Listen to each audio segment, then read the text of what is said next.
Hello, humans. Welcome to Power Report. I am Dan. Thank you very much for being here. It is so good to have you here. Got quite a lot of news. Quite a busy one. Hello, Bread and Toast in chat. Hello. Over on YouTube, we have Adam Rish. Hello, Left of the Box. Yeah, Left of the Box is in chat here. A couple of awesome people will be on at 10:30. That is correct. 10:30 Eastern, 7:30 p.m. Pacific. I will be joined, tech problems notwithstanding. I shouldn't even jinx it. I'll have an awesome interview with Sandee Lovas of Left of the Box and Bennie Carollo of, Ben's Twitch stream that she does. And it's going to be one of those really exciting times for me. Because I get to shut up. I see Bad Lefty said in chat, if Bam's not gonna be on, then I'm boycotting. Which I love that energy. I'm gonna tell him you said that. No, Bam had been on really successive weeks, and so I wanted to give him a break. Oftentimes when they are not doing Power Report on Thursdays, they're doing soccer games. So, just playing soccer. Football, as it's called. So, well, I'll let them do that. We'll give them their break there. And we'll keep the stream going. I want to start with some positive vibes. We're going to go into some big ones. Going to go into some little ones this episode. I want to start with something nice, so let me get that set up for a little bit. Give me a little bit to set that up, rather. Letterhack says, "Heyo, good to see you, Letterhack. What a what a week it has been." Rosalba 14, hello, good to see you as well. Thank you for coming on. I want to start with, I guess, like a palate cleanser. You know, there will be, a lot of news this week that is pretty serious and interesting. Yeah, between me and Leftist Mafia. I love doing the show on Thursdays. So the time zone thing is a little bit interesting, but I will say Leftist Mafia usually doesn't go as long as Power Report does. So if you do want to watch a little bit of Leftist Mafia, go ahead. They start a little bit earlier. But then definitely make sure you're back by 7:30 Eastern. Sorry, 7:30 Pacific, 10:30 Eastern. Because that'll be a really good time with Sandee and Bennie. So, but I'm going to play, I'll give you a secret. I'm going to play some of the speech that Justin Jones played when he came back because it was just powerful. Like, it was just really good stuff. What he was talking about, what he was speaking, truth to power, like, this is an orator that you only get once in a generation. And I actually think you might get a couple more people too, but hopefully there's more people like Justin Jones where they're coming from, because the way he speaks, how powerful he is, it's just all really good. So I'm going to play a little bit of what he was saying here, as long as I get to it. From that megaphone, I wasn't going up there as Justin. I was voice right now in the Tennessee General Assembly.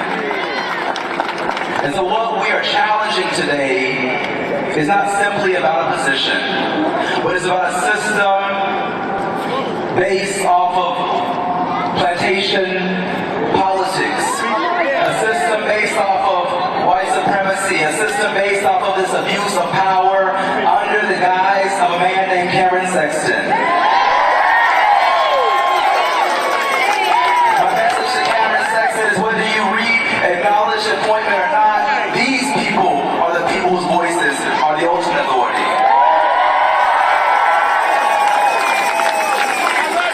And my message to Cameron Sexton is that your attack on democracy, thank you, because it's galvanized a nationwide movement. Starting here in Nashville, international repercussion.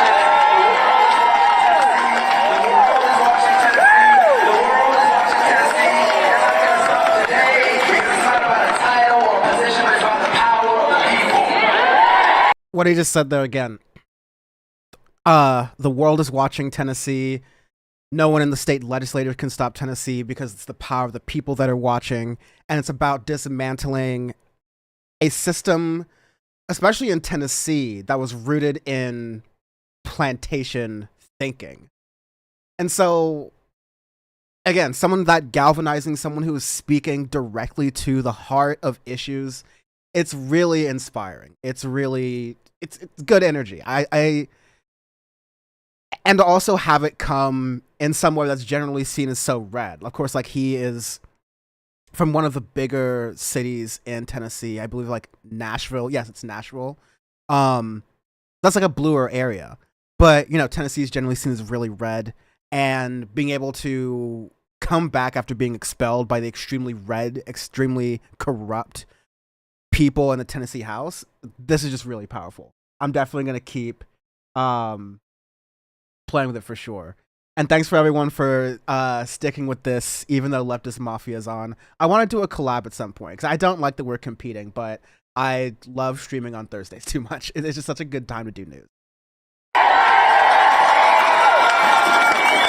And so I have another ask of you, that when we get in that chamber, we are going to continue to ask for common sense gun laws. That's what brought us into the alley. It was a little hard to say, but he said he's going to continue asking for common sense laws while he's in the chamber. Because, of course, now there's going to have to be a special election that they have to keep so that they can stay in office. Adam Risch says on YouTube, expelling them backfired spectacularly. That's... This is a Streisand effect week. There's always themes on Power Report. We try to like break it down. Like, what's the theme of the week? Streisand effect. I think it was like Barbara Streisand really didn't want people to find out that her house was being publicized and the location about it. So she made a big fuss about it. And then people went from not knowing about what Barbara Streisand was trying to hide to knowing about it because she wouldn't stop talking about how she didn't want people to know about it. Same thing. You wanted to expel these lawmakers by silencing them? Adam Risch, you're exactly right. Bad Lefty were exactly right, saying spectacularly. The other Justin is also a very powerful speaker. 100% true. I'm going to see if I can find some clip of him speaking as well. But expelling them was the worst thing they could have done. Trying to silence them was the worst thing they could have done because now they're going to be on a warpath. So much money, all this money, this gun money is going to be coming into Tennessee. It's going to be flooding to try to take these lawmakers down, including the woman who's the former teacher, the white woman who ended up keeping her vote. They're all going to be very, very weak going into their next election cycles. So it's important that they're not only galvanizing and getting a bunch of cameras locally in Tennessee, but this is going to need national attention and national support. And this is the kind of stuff that's really going to rally, I think liberals, like in the center left, I think it's going to help them a lot. But also, he's talking about taking down plantation systems. He's rooted in a Southern leftism that is like the Benjamin Dixon school of Southern leftism, where you're using the pulpit, you're using the power and the legacy of Black and Indigenous and many other groups of color who are working together in solidarity to push not just liberal principles, but leftist principles, borderline as socialist as you can get in this capitalist system principles in the South. And that's super important to do. Yeah, Bread and Toast reminding me about the Streisand effect. She was trying to keep photographers from taking photos of her house in Malibu. Yeah, that's one way to keep people. It's sort of like to throw my good friend Hassan under the bus.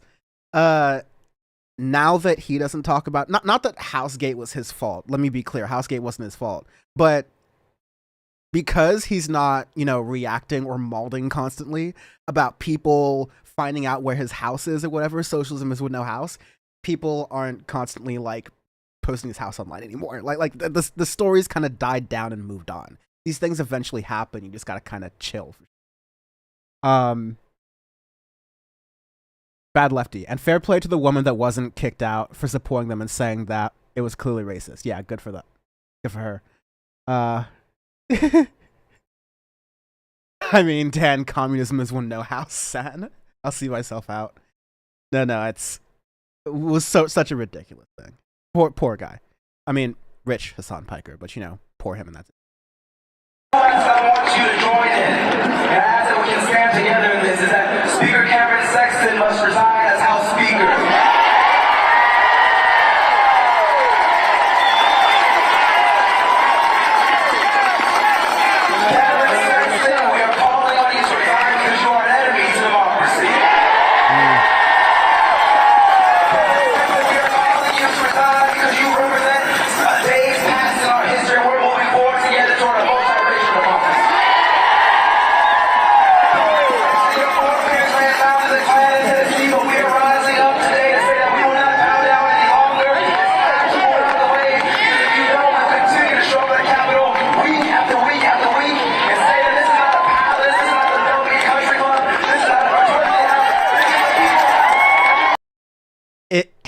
Calling for the resignation of the leader of that house and saying if it doesn't happen one day, you're going to come back the next week and the next week and next week, because this isn't a country club. This isn't some special Republican club. It's the people's house.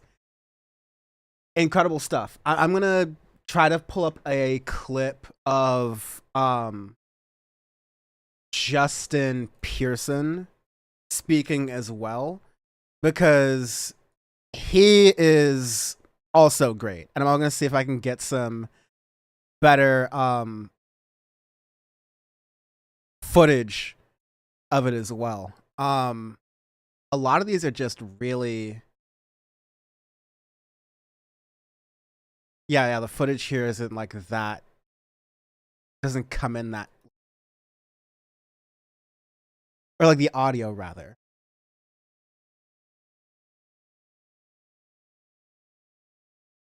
Have some of it here. Sorry, y'all. I promise usually I will have this ready. Let's try this one. The vote happened in less than a minute. The item passes.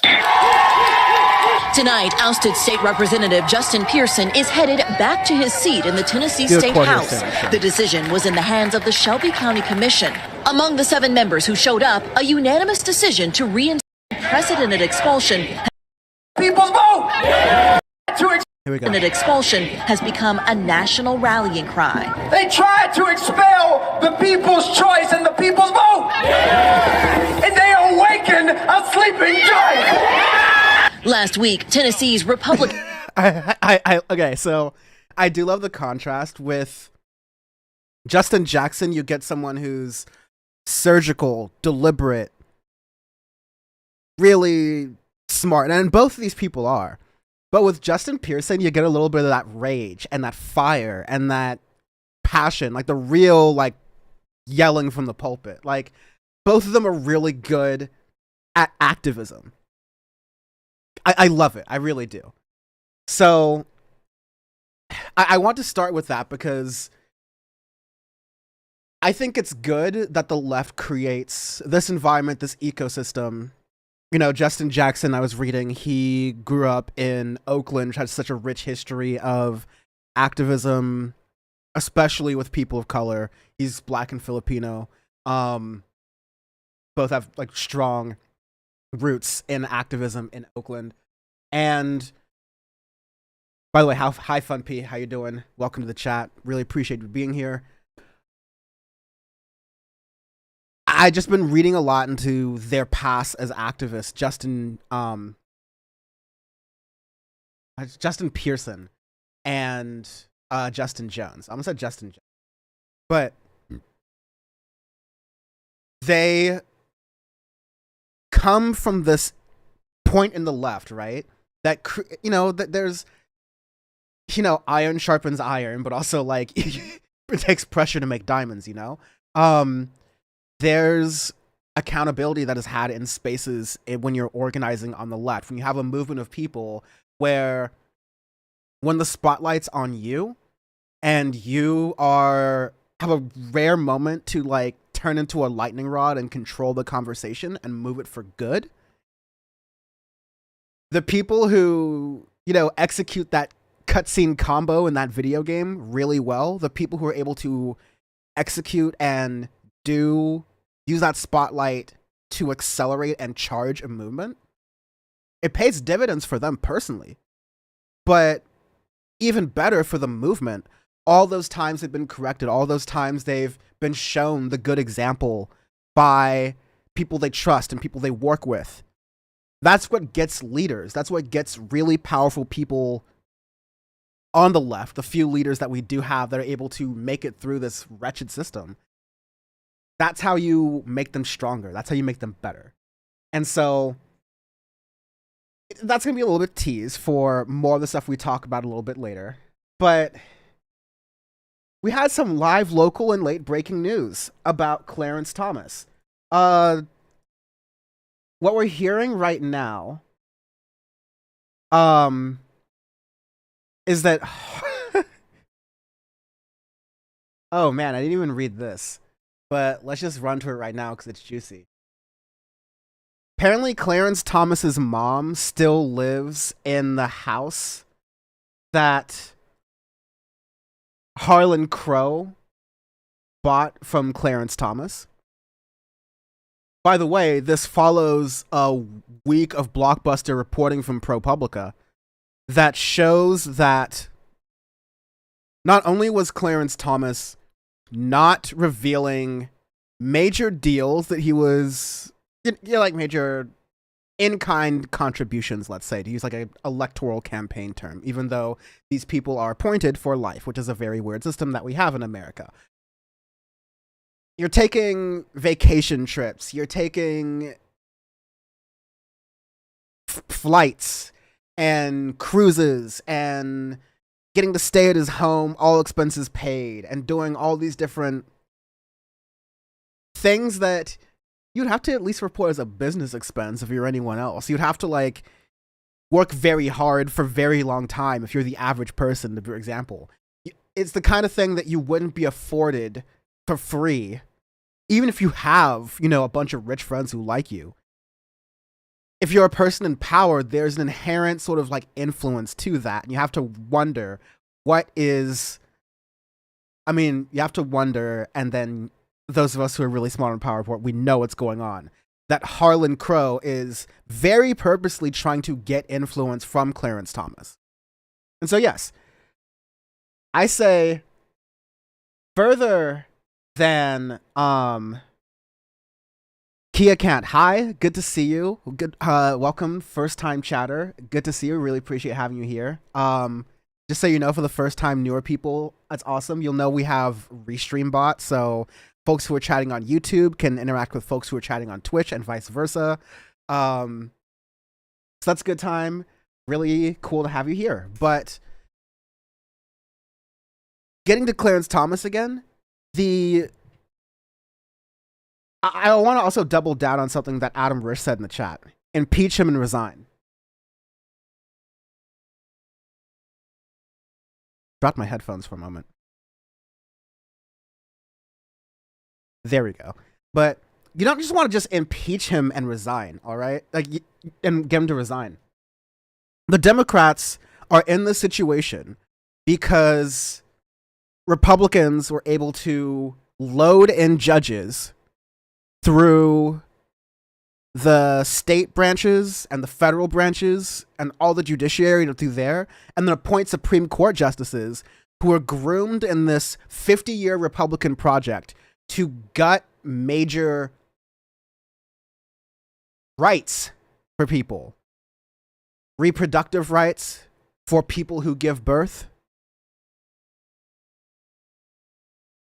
Rights to financial hope at the American dream. Oftentimes rights for people to have life, liberty, and the pursuit of happiness. Because in a lot of these Supreme Court rulings by this conservative court, guns are getting more rights than victims of gun violence. And so that's where you get influence from people like Harlan Crow. It's not going to be on a piece of paper. Like conservatives who, and I have a whole thing about judges. This is going to be a little bit of a court block because you have Democrats who very, very right now need to be priming the pump for their justices for the next 50 years or so. But because of someone who's been in the Senate for 50 years, there's a big block on that. There are massive issues with the Supreme Court as it is right now. So not only does Clarence Thomas need to resign, even though that's a long shot, Democrats in closed doors need to be talking about, hey, what about court packing? Yeah, exactly. I again, on Power Report, Adam, great. You said it right perfectly. Expand the court if he won't resign. I'm not an or person. I'm an and person. Make him resign and expand the court. Y'all want to talk about constitutional originalism? Let's talk about constitutional originalism. Because there's nothing in the Constitution that states there has to be 9 Supreme Court justices. You could just get rid of Clarence Thomas and just not appoint another one. That's totally fine. 8-8's going to stalemate a lot of things. But if you're on the left at this point, cool. You want the Supreme Court to have less power.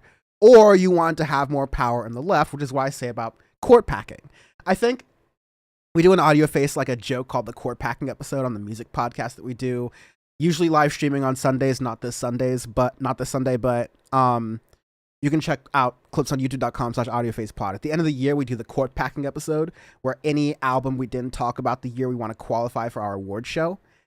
And it's fun because you get to basically break all the rules. It's like, okay, by the way, last minute, I want to cheat and put this in and make this all work out. It was inspired by a president. I want to say it was one of the Roosevelts who was just like, okay, the court's not doing things I want it to. There's no reason there has to be X number of people on the court. This is just tradition. Fuck it. Let's just go ahead and pack as many people that I like on the court. Oh no, but the Republicans will do it too. The Republicans have already essentially done it. The only thing the Republicans are pretending to respect is the number because it favors them right now. You think the Republicans wouldn't court pack if they had the chance? They could take the exact same constitutional originalist argument and then flip it back as though it's been their argument all along and go, well, you know, as constitutional originalists, as people who believe in the original interpretation of the Constitution, not that the Constitution was specifically created and worked over months and years, if you want to count the Confederacy and the original Confederate States, rather, and that, like, failed effort. Not to mention Confederacy 200 years later. But they specifically designed it so that we could change it in further generations. It's just those who want to entrench the earlier versions of the Constitution, where rights were only for the wealthy, largely only for men, largely only for white folks, and a very, very definition of white folks at that. The Supreme Court's just a completely messed up system. Outdated, too.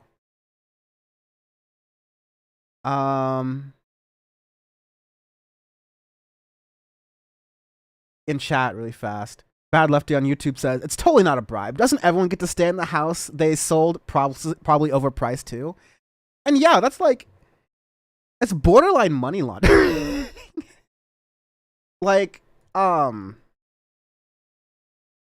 believe this is such a random thing, but I was reading that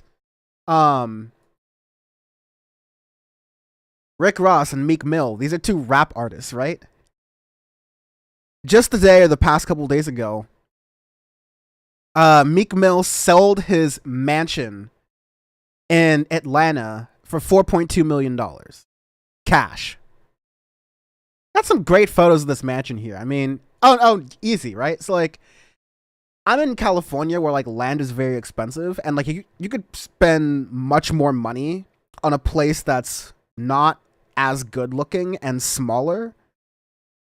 But the point is, when you're selling one house to your friend, there's a lot of ways to get a deal. There's a lot of ways to go, hey, you know what? I won't take as much money on this as I might usually because I'm your friend and, you know, we get along. And you might go, hey, friend, I really appreciate what you did with me when you gave me a damn house and you knocked like $500,000 off the price. Whatever you need in the future, I got you. That's how the streets work, all right? I'm not insinuating Meek Mill and Rick Ross are doing anything shady. I'm just saying that is how money laundering works. Or like like peddling money for interest works. And that's pretty much exactly what the Supreme Court justice is doing with a right-wing Republican mega donor. Who, by the way, keeps memorabilia of Adolf Hitler in his house. Imagine if Ilhan Omar were in Clarence Thomas's position and Harlan Crow were a left-wing billionaire, like Hassan Piker. Not that Hassan Piker's a billionaire, but I'm just like saying, let's just make this situation as incendiary as possible so you can just think for a moment of what Tucker Carlson's show would look like right now, so that you can understand that the very fact that conservatives are turning around and looking at the other way is a tepid example of how they're working out in these things. And that they know that this is a game for them. Let's see. Fun P on YouTube says, she's out of control when Thomas and the Crow, the other judges, really have to kick it out of him if they want credibility. Yeah, I think it's an important thing to be said that if the other judges defend Clarence Thomas for doing this stuff, it certainly sets a bad precedent for what you can get away with. And it delegitimizes a lot of their opinions. And, you know, you've seen even the most conservative justices like Judge Kavanaugh and Amy Coney Barrett, like, do a little bit of, hey, listen, we're not going to go this far because even though we are Team Republican, we need to keep some, like, aura of legitimacy here, no matter how shallow or fake it is. That being said,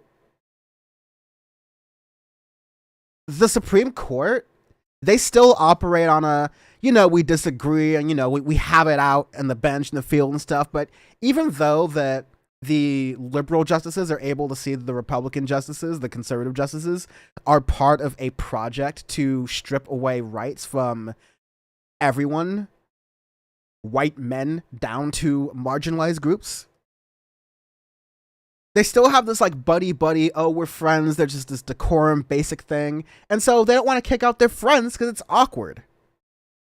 What I'm like, another theme of this week. If your friends are messing up, you're a good friend to pull them aside and go, hey, please stop messing up. You could do that privately. Sometimes it needs to be done publicly. Friends do this in good faith and try not to attack too much. But it's especially important, A, just to be a good friend to another person, but B, especially when you represent things in a movement or in a country's, you know, flimsy democracy as it is and system of checks and balances that we pretend to believe in. It's important to do it for that reason, because otherwise you can't trust in that system. You can't trust in people believing in those principles, because if everyone goes to circle the wagons and defend someone for doing something that's wrong, then you're right. There is no accountability in the system. So Fun P, that was a phenomenal point. Really, thank you for saying that. Kaya Kant says, Harlan Crow sounds like his middle name is James and his nickname is Jim Crow. Right? He sounds like Jim Crow was supposed to be, you know, like John Smith is the default, like, white American name, like even in like government naming and stuff, right? And so Jim Crow was supposed to be like the default name for a black man. So apparently, maybe you never know because of the twisted history of American slavery. Maybe Harlan Crow's ancestors knew the original Jim Crow's ancestors. We don't know. One sec. I'm turning off my heater, but I'll be back on screen in like literally 2 seconds. 2.5. Sorry. Lied on the sticker. Yeah. And Kaya Kant saying, yeah, but the laws regarding Jim Crow laws were just super racist. Yeah, entirely you're right. I'm just being pedantic, but yeah. The laws themselves were very racist, and it sounds like Harlan Crow would be that kind of guy, because you're buying influence.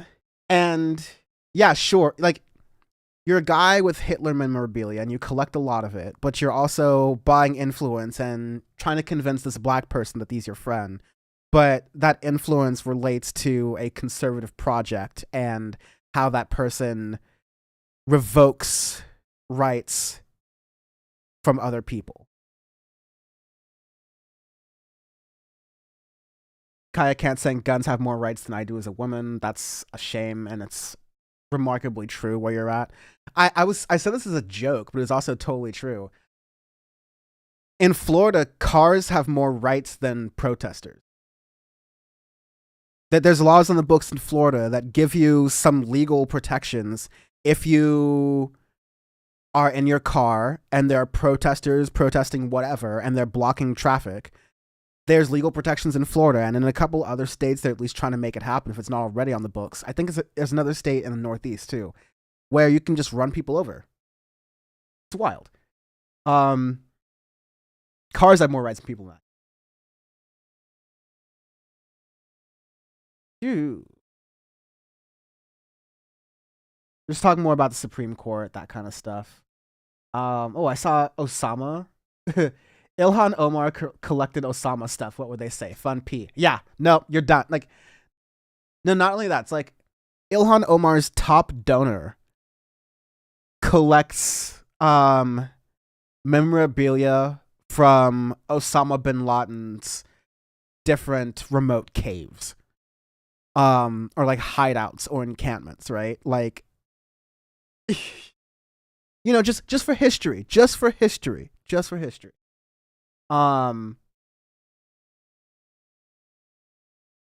When someone said, this is a test of Biden's backbone, I truly don't know. I'll say it's definitely a test of the Democratic Party in Congress's backbone. Biden's in the executive branch, and other than appointing judges, and I'm going to get to that in right a minute.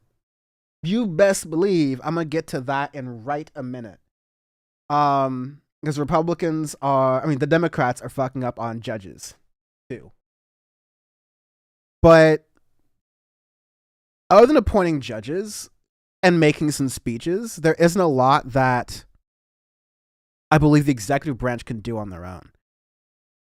I think it's more possible that Congress, feasibly, with unity, right, could call for a resignation of Clarence Thomas, but that would have to pass the House, which feasibly you could do because the House is so flimsy. The way you would do that strategically is, a very well coordinated, better coordinated than what most of the people on the left can really get done. But if you're able to find, this summer is when a lot of Supreme Court decisions come down. So if Clarence Thomas makes an oopsie that the Republicans don't like, then there can be some media pressure around the same time for a campaign to, call for Clarence Thomas to resign and do whatever you can in Congress. Adam Risch. That's actually a fair point. Presidents would appoint people to the Supreme Court, and so the presidents would do the court packing. You just need those judges to be approved. If I were president, and this is why I'm not going to run for president, and if on the off chance I do, I'm not going to mention this strategy that much. I wouldn't say the word court packing. I wouldn't utter it, and I would vociferously deny it until my second term. In my second term, I would light up like a sleeper cell, and once I got inaugurated, and once I knew they couldn't, it would be really, really hard for them to get me out of office, and had actually gotten that second vote. And if I had a wave of Senate control and House control of my party, magically, then that's basically a magic wand situation where you're just packing judges down a conveyor belt. Adam Risch saying Biden needs to at least use the bully pulpit. Yes. In reality, he's going to be very careful if he does that. I think he can make an appeal on corruption. People needing to kind of talk about that a little bit more. But I think that, I know that Biden doesn't want to be caught in the situation where, would you pack the courts? Because Republicans will spin that and go into a tizzy, and they'll be able to rally support against that. You have to be really, really, and this isn't to excuse it for Joe Biden, because I also don't think he's going to do this, but if you were to do this right, you'd have to go, yeah, listen, I care about corruption, but ultimately it's up to the Supreme Court and those judges to act with prudence. And then if there are measures in Congress to see if there's an overreach and then there's some reason to try to expel them, then that's a measure that goes through Congress. But Joe can make some point about wanting to keep institutions safe and secure so that Fox News can't use it against them. And then on Inauguration Day 2024, if somehow Joe Biden wins, immediate 180, and then you start court packing. That's how you would have to do it. Presidents lie and 180 from campaign to election mode all the time. And that's one you just got to go to the mount for. I'm not saying Joe Biden would do it. I'm saying would be smart politics. What's not smart politics? I mean, like, it's fun for me, honestly. Let's see if there's a report on it somewhere. But I'm hearing stories about I don't see any videos on this yet. But the GOP is talking about the possibility of McConnell not returning. And it turns out that Mr. McConnell is going to be returning. He hadn't been back in the Senate for a while because he, I think, fell down some stairs and got like really injured. And so for a while, the GOP were short someone in their field, which was, totally fine for us, right? But the thing I've been alluding to, which is related to the courts, of course, is Dianne Feinstein, who has been out with shingles. I had to Google. She was born in June of 1933, 89 years old. She's the oldest person in the Senate. Dianne Feinstein is saying here that she vows to return. Hi, Guardian. She vows to return to her post, even though Democrats such as Representative Ro Khanna and Dean Phillips are calling for her to resign.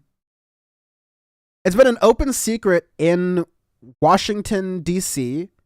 and in California that Dianne Feinstein is suffering dementia and oftentimes forgets things here or there. And I don't mean that as a knock on Dianne Feinstein as an individual, as a human being. I had loved ones who, like my grandparents, who in their last day, well, my grandmother, one of my grandmothers, in her last days had really bad dementia. And so it's like really kind of heartbreaking to see that happen and see that go and see that deterioration of a person.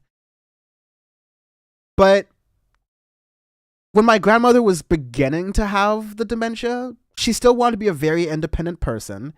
And she would sometimes, against our, wishes, take the car and use it for herself. We very quickly had to stop doing this, or else we wouldn't have a car, we wouldn't have a grandmother.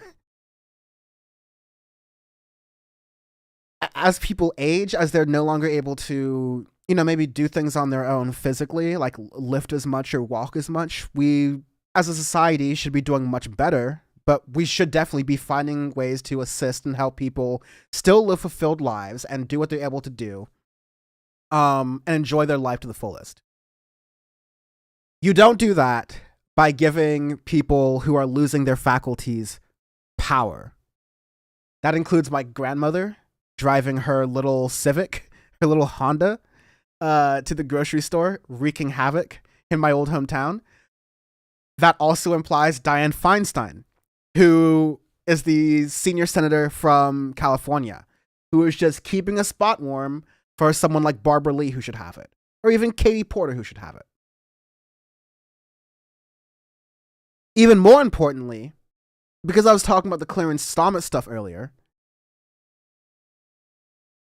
there are judges, federal judges, that need to be approved while the Democrats have this slim majority in the Senate. Dianne Feinstein is not there and has not appointed anyone to the Senate Judiciary Committee on which she sits on to do the role of putting judges in the federal, Circuit Court of Appeals. This is just shirking your responsibility. And it's the exact same situation that we got in here, that now we are 3 judges down. This conservative supermajority happens because there was some Democrats who were asleep at the wheel. Ruth Bader Ginsburg, I'd say an example. Nancy Pelosi, who's saying that, this call to move Dianne Feinstein out is coming from sexism. It's not true. The leading person to replace Dianne Feinstein to be appointed, Gavin Newsom, who is the governor of California, who would be able to appoint the replacement for Dianne Feinstein, said, if I get to appoint someone to the Senate, it's going to be a black woman. Which basically means Barbara Lee has it in the bag. So if I were a sexist Bernie bro, a sexist cisgender male Bernie bro, I would not be advocating for Dianne Feinstein to, end her legacy on the highest possible note as possible and step aside so that Barbara Lee, representative in California from Oakland, the Bay Area, could take her spot and do her job. It's a bad logic, but Nancy Pelosi is just the same kind of person who's just really, really greedy for power in that. And so, as a result, you just don't get anything good coming out of it, that's for sure. I'm gonna get I think I want to play a little bit of what Ro Khanna has said about Dianne Feinstein, because it's a little bit telling. I want to say the last time he did a really good thing on democracy. Asked about it. But here is the clip of Ro Khanna, a really short one, on that resignation. Any single senator, Republican senator, can object to that. Senator Schumer has done the right thing. He said he's going to try to get that done in the Senate, but we have to see if that's even possible. And I guess my question is, why not just take the step and resign instead of going through all of these motions? This is something that Ro Khanna, I think, also said on Democracy Now! Like, it would be a wise thing to do. Letterhack saying the last GOP Supreme Court hearing was a disaster.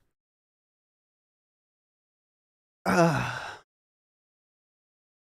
trying to think of how, like, with all the stuff after Kavanaugh, how they feel wronged after that. How they feel wronged. They got the judge they want, and they even feel wronged through that process, right? They're going to pull every sneaky trick in the book to try to screw with whoever Democrats try to put up, whoever, like, it is, like, however clear cut and normal they are.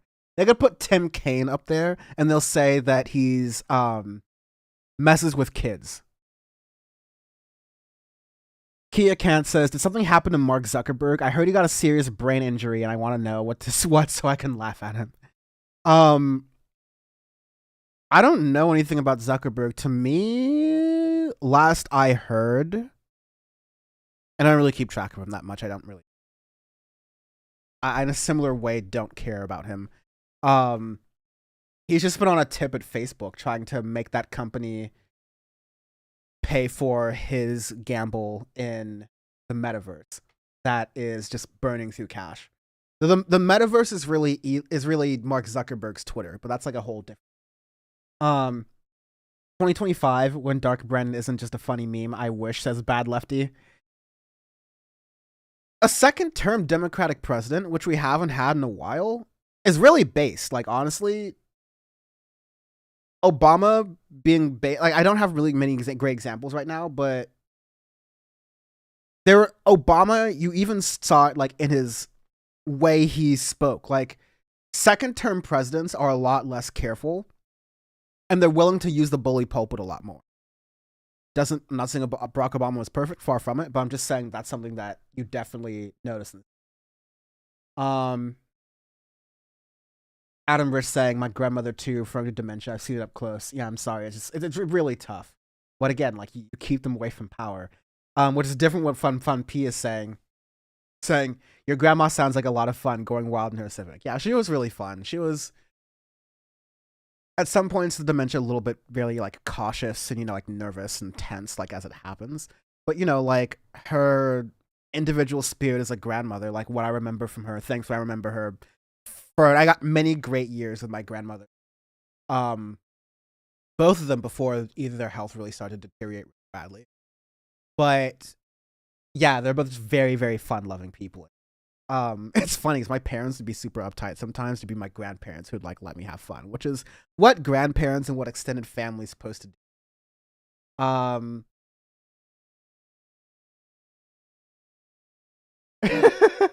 y'all talking about Ro Khanna? Bad lefties saying GTA flashbacks. And Bread and Toast saying, did they find a bug in his software? Or, oh, I know, they had to take him in for his oil change. Because, I mean, I don't know, if people are saying Ro Khanna's a little bit robotic, or ChatGPT 5 upgrade, Adam Riss saying they could replace him with an android and no one would know. Damn, I don't know if you're talking about Biden or Zuckerberg. I just Ro Khanna and Joe Biden just caught strays just now. Totally fair. Yeah, Zuckerberg, you could really, yeah, hook him up with that new Chat GPT 5. You're good to go. Democrats need to stop getting in their own way. That I think is the overall goal here. And for the Democrats to claw back any semblance of protections for rights in this country, it's going to come at the courts. And we don't have time to wait to get all 9.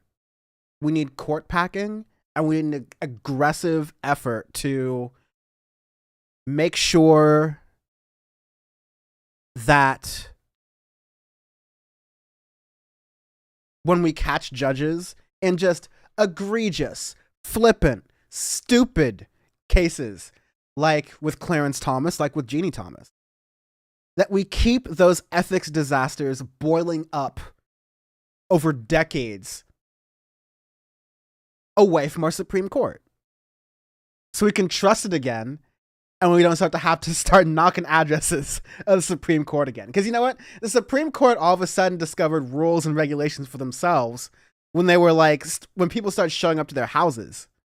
And then the Supreme Court was all like, oh man, wait, what are all the policies and regulations? Let's read all the policies and regulations that have to do with the Supreme Court to make sure we have those on the up and up. Yeah, for sure. Super funny how, right? I'm gonna play a little bit of these. I want to make sure I'm set up for Left the Box and Bennie. So I want to play a little bit of this Discord leaker news, because the guy just got arrested, and it's just a 21-year-old kid in a racist Discord chat who really loves to pop off. And yeah, we learned some interesting stuff from it. Let's go with this news report here. Give me a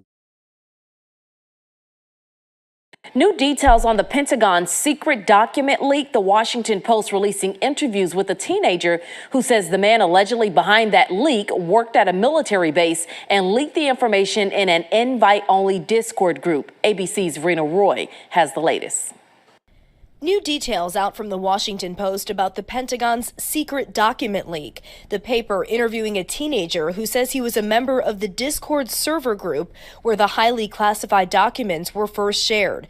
The online group is popular amongst gamers united by their love of guns, military gear, and God. First found out that these were made public.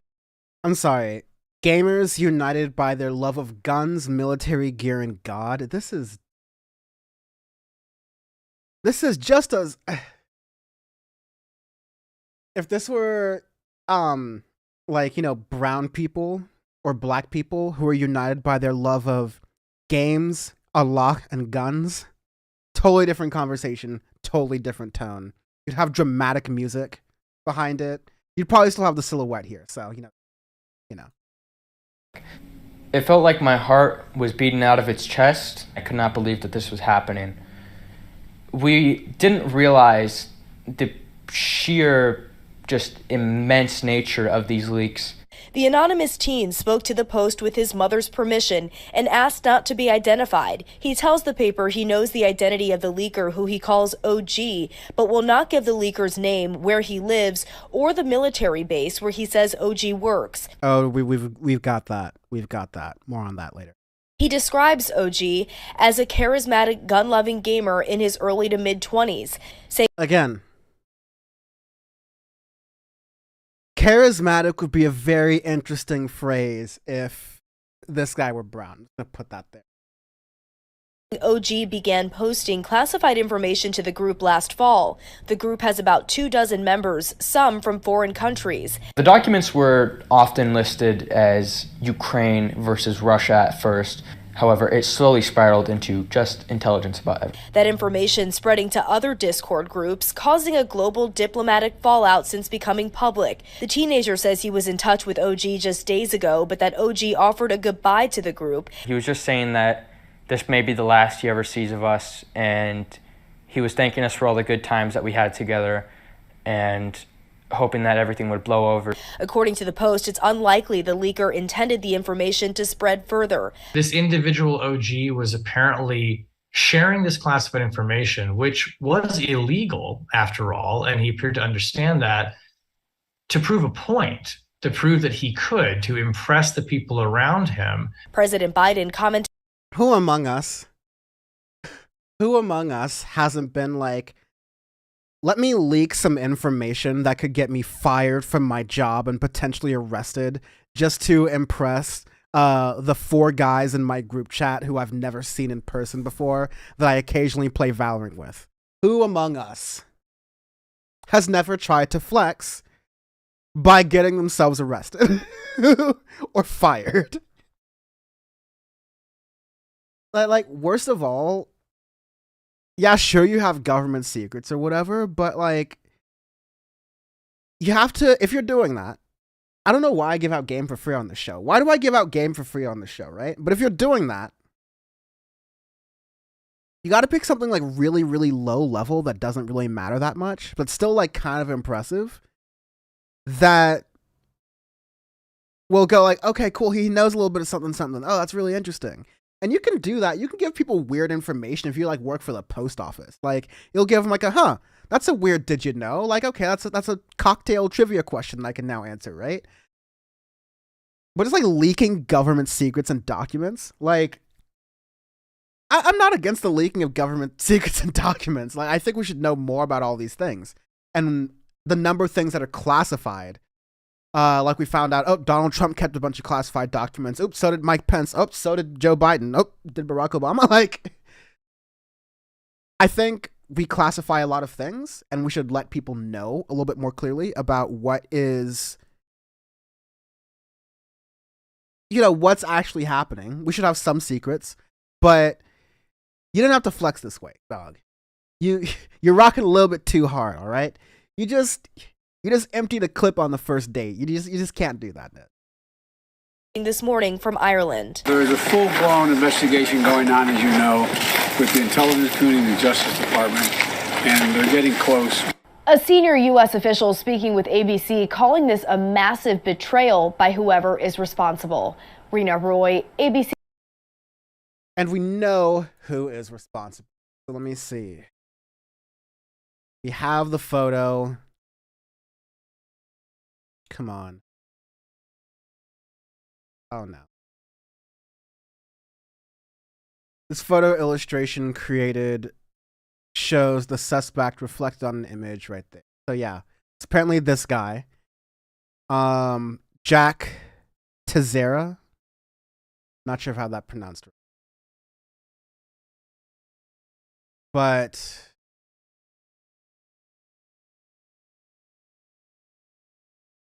Teixeira reportedly posted the documents in forums dedicated to gaming, where a group of 24 people, mostly male and young, shared offensive memes, information about guns, and more, and in turn has shown that the DoD and intelligence agencies are not prepared for our current age.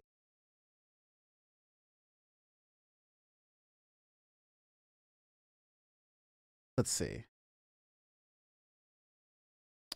This is kind of like a larger think piece about like, oh, why did this happen? Which is, sure, if you want to get into that stuff, I think kind of what it's saying here is that this is less about, you know, oh, it's TikTok, it's getting into people's brains, any of that stuff. This is more about, look at,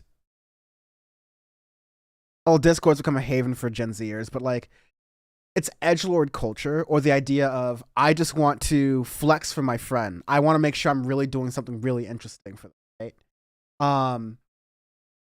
And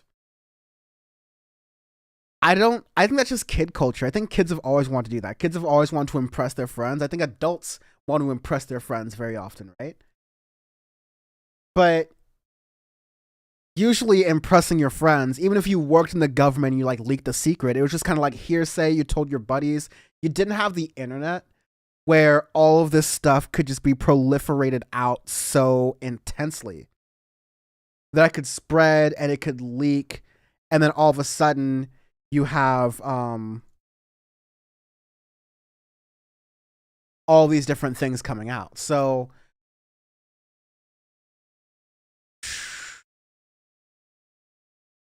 I want to see what the actual documents in there.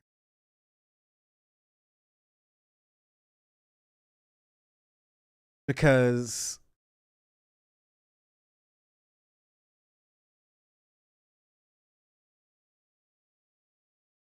some of it was about how, like, I think the most interesting thing that came out about it was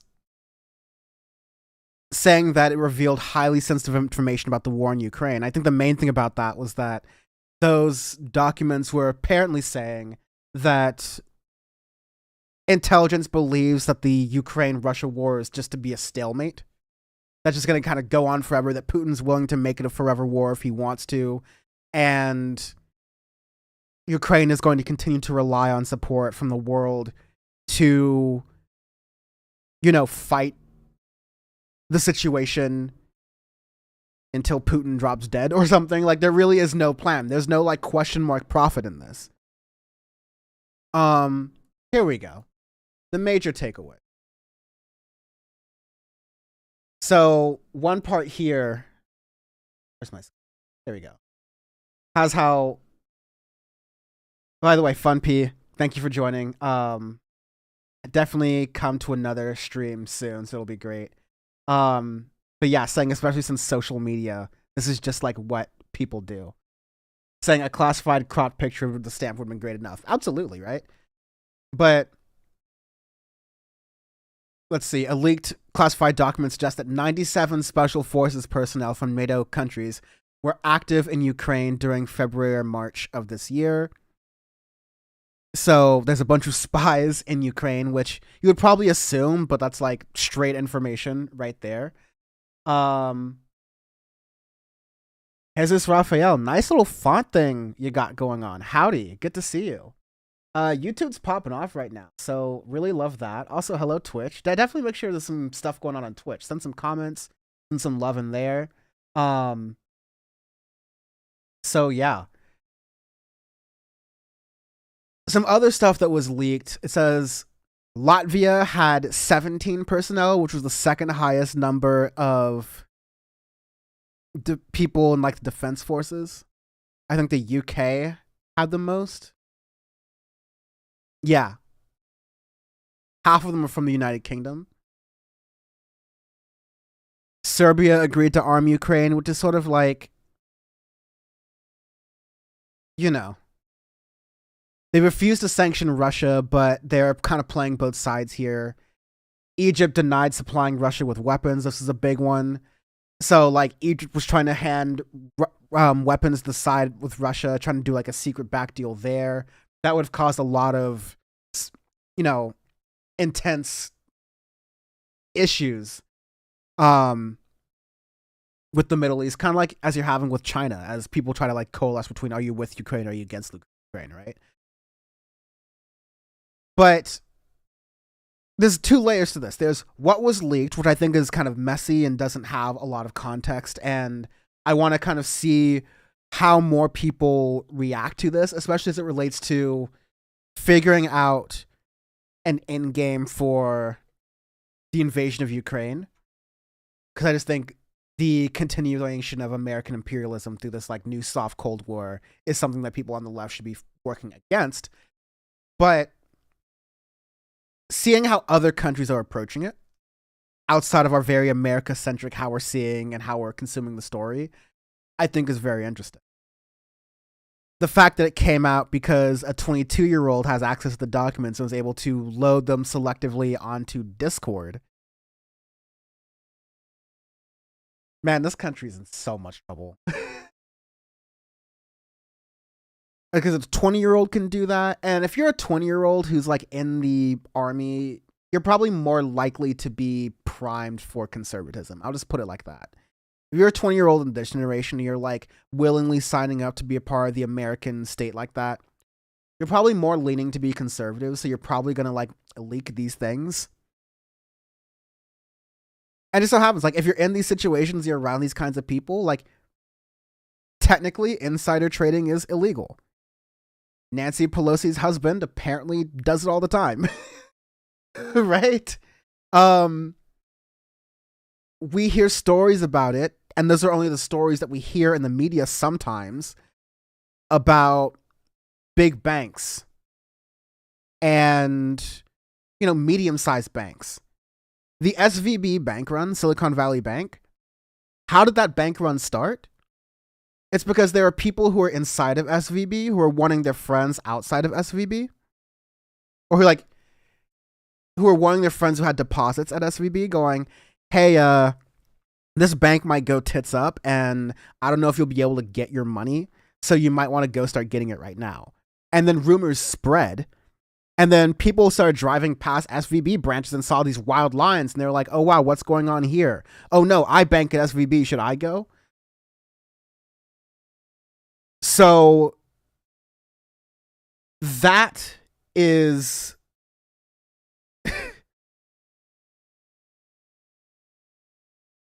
I don't know. Like, we're going to have to really, really consider how information is like proliferating country. Jay in YouTube says 7-1 kill rate. Russians are slaughtering Ukraine. Ukraine can't win. Only monsters continue supporting this war. World War III is a real possibility. The end game is surrender. I won't necessarily say that. I think you have a situation where even though Russia, you know, you're very right. We're in a Cold War situation that no one will name, right? I agree with you on that, Jay. Ukraine, backed by NATO and so much of the world, is doing, you know, in some days a good job and in some days a bad job of holding back Russia. Russia is most days doing a bad job. In the sense that they are so much of a bigger state. They are locally there. They have technically more weapons despite the sanctions, technically more resources because they have access to China and all these other different ways. But none of that really matters because you have Putin at the top and his logic is, I'm not going to end this until I take Ukraine or like some aspects of Ukraine for myself. And Ukraine is like, yo, no. On some days, we're close to having most of our territory back. We're not going to give it up. We're not going to set that precedent where like leaders can do that. So it's going to be very touchy for sure. Hey, Agent Vixen, good to see you here. So I don't think... Yeah, I don't know. I don't have the answers. I think that we should have the goal of trying to get everyone to come to the table in peace in some way. It's hard. But I don't think that peace should mean that Ukraine should cede its territory. I don't think that peace should mean giving in to what Russia and what Putin want. But, you know, part of a negotiation is You give a little and you take a little, and ultimately you get the end result of something ending and being over. But, man, God, I'm so tired of seeing like the death of innocent Ukrainians. I'm so tired of seeing the slaughter. It's not fun, obviously, but we want to see. I want to know where you're getting Jay. I want to know where you're getting the 7-1 number, because, like, there's a lot of the thing about covering wars. I would say it's very careful from as a perspective, is that like there's a lot of fog of war kind of information. So I need to see numbers in a lot of places to be confirmed, not just a lot of news sources quoting one Pentagon source, but number of different sources saying where the casualties are, because Russian state TV is going, or Russian affiliated TV is going to say that Russia's winning, and American and NATO and Europe affiliated state TV is going to say that, you know, Ukraine and America is doing well. So you have to find something in the middle between that. Not necessarily right in the middle, but I think there's rationally in the middle. And ultimately, Jay, I think we're on the same page here, which is we don't want this to be a forever war. Putin's willing to treat this as a forever war. Ukraine is obviously fighting for their sovereignty and their right to exist, as they should be. Given all of this, we should be looking to de-escalate this and not make this a forever war. Because it's too easy for our military budgets to increase. It's too easy for this to be a cudgel and a purpose for, can we weaken Putin by having him grind his way out through Ukraine, so that way we can weaken more geopolitically and then be better off against China or against India. That's the larger game that, of course, it's being played in the halls of power, but it's definitely not being talked about on news media, because no, this is all about Ukraine. It's all about this. No. I think we all know better that if America gets to weaken Russia in any way without going to a land war in Asia, they'll do it. And geopolitically speaking, we know this through American history. They don't care about people suffering in developing countries such as Ukraine in order to do that. So, yeah, Jay, I think we're in agreement, honestly. And Tomas Mundo saying this is another forever war. Yeah. I on the left don't want this to be another forever war. I want this to end as quickly as possible. I also mostly want this to end on the terms of the Ukrainians. But this war isn't going to end when Russia one day just like drops their guns. It's not going to end when someone like Putin, who has gone this far, just decides, hey, I'm up and I'm going to quit and I'm not going to launch any nukes. There's going to be some give and take in negotiations. I'd rather America be, kind of like Brazil and Lula, pushing for negotiations than pushing for war. And Jay, I'm not calling for Jay, the things I'm just, to be clear, just so you know, I'm not hoping for what I just described. I'm describing what the American sort of like neoliberal imperial state wants, right? The American neoliberal imperial state wants to do the Cold War, where they're using Ukraine to weaken Russia. Jay, you and I are in agreement that that is not going to work. On the margins it might, but Russia is not going to fall as a state. Any power vacuum created by the loss of Putin is likely just going to get someone more radical. But Russia is still going to be a power that America is not going to be able to control, and most likely China is going to be in control over. Jay, you can keep saying fantasy is not policy, but I'm not advocating for fantasy. I'm describing I'm describing a viewpoint of how people I disagree with feel.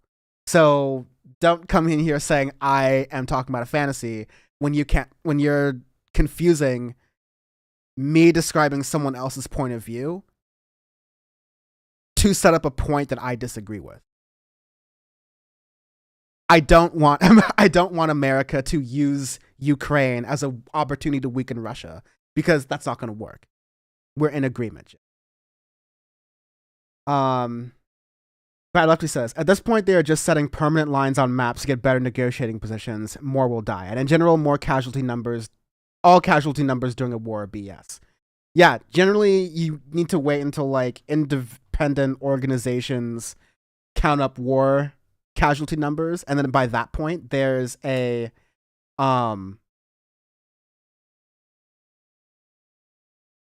one point, there's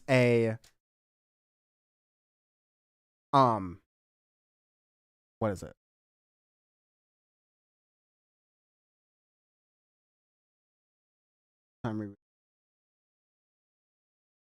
Yeah, at some point there is, like, at The Hague they do, well, these were these war crimes that occurred in Iraq like 30 years ago. I guess these people should be responsible too, then. Okay, like, they're dead. Yeah, Bad Lefty in chat, thank you. Like, Jay is, like, saying, I am describing what neoliberals in the Biden administration and a lot of conservatives believe. This is not what I believe, Jay. If you still think I believe this, you're in a fantasy world. Because Jay is saying the analysis I have of the battlefield is not real. The analysis that I was describing of the battlefield is the wrong analysis that the people in power have. So again, we agree. I know I get long-winded and I've been talking for about an hour and a half. So, like, maybe sometimes I'm saying things in a little bit of a confusing way, but I definitely feel like I've been really clear right now. That I am describing how neoliberals feel, and I'm saying how I disagree with that. I'm describing how imperialists who are cheering on a new Cold War feel, because they see the battlefield the same way you're describing it, and that's not how I feel.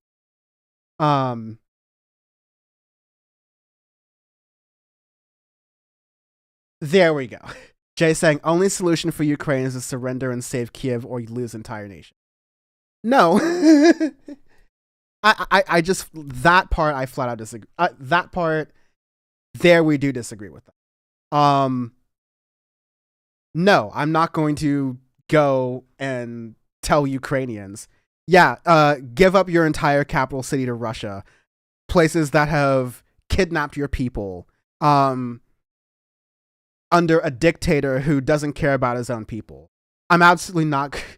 I'll tell you this, the solution is not a forever war, and the solution is not giving in to Putin's wild demands, especially when he doesn't have the ability to take over Kiev right now. And there aren't two solutions. That's all I can tell you, all right? I've told you what I want is that America to stop going, I've told you what I want, which is for America to stop acting as though blank checks to Russia is a good idea. To blank checks to Ukraine is a good idea, to start advocating for peace and start trying to put those negotiating table again and push for that measure, such as what Lula is doing from Brazil. China said that he wanted, Xi Jinping, he said he wanted to broker some kind of peace process. That peace process in the details was just one that favored Putin more. And coming into this negotiation process, I'm not in favor of having the starting position in the negotiation being Putin gets all of Ukraine. That's insane. Like, that's exactly. Jay, I'm sorry. I've given you a lot of filibuster time. I love the debate, but the solutions, your frame view that you're describing is either you do my thing or you're with the warmongers. And what that actually sounds like to me is you either do the thing that gives Putin, the person who illegally invaded a country, what he wants, or you're with the warmongers and you want this war to go on forever. No, I don't want the war to go on forever. I also want Ukraine to exist in most of its pre-invasion state. In fact, it should exist before its pre-Crimea state. But yeah, I'm kind of done with that, frankly.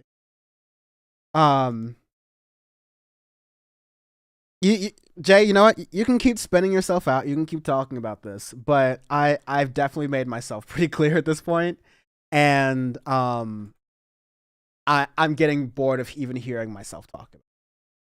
So, there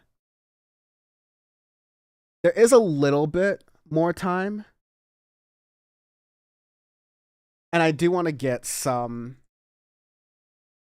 action ready before I'm ready to go on Skype. But before I do, here's the debate that people were having. And maybe this will like bleed in to what we were talking earlier.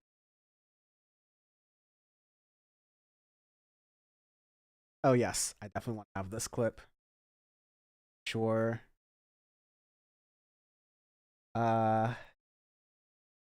NPR. Some people are saying the NPR move was weak, and some people are saying the NPR move was strong. I could go either way. I'll be honest, I could go either way. I want to know what you think. I'll see if I can make a poll on Twitch. The argument for it is basically the idea that Elon Musk labeled NPR as some sort of state-sponsored media. And if you're going to do that and wrongfully label NPR as state-sponsored media, because that's not exactly how NPR works or is funded, because NPR is not Russia Today. It's not any of those like state-owned media projects. You can make valid criticisms and can about how public media institutions like NPR and PBS have done too much of a job of being stenographers and just echo chambers or repeating machines for the military industrial complex. Whatever they say, whatever agendas they want to put forth, usually it's those networks who are putting that forward. But you've still got so much more to go on to. All right.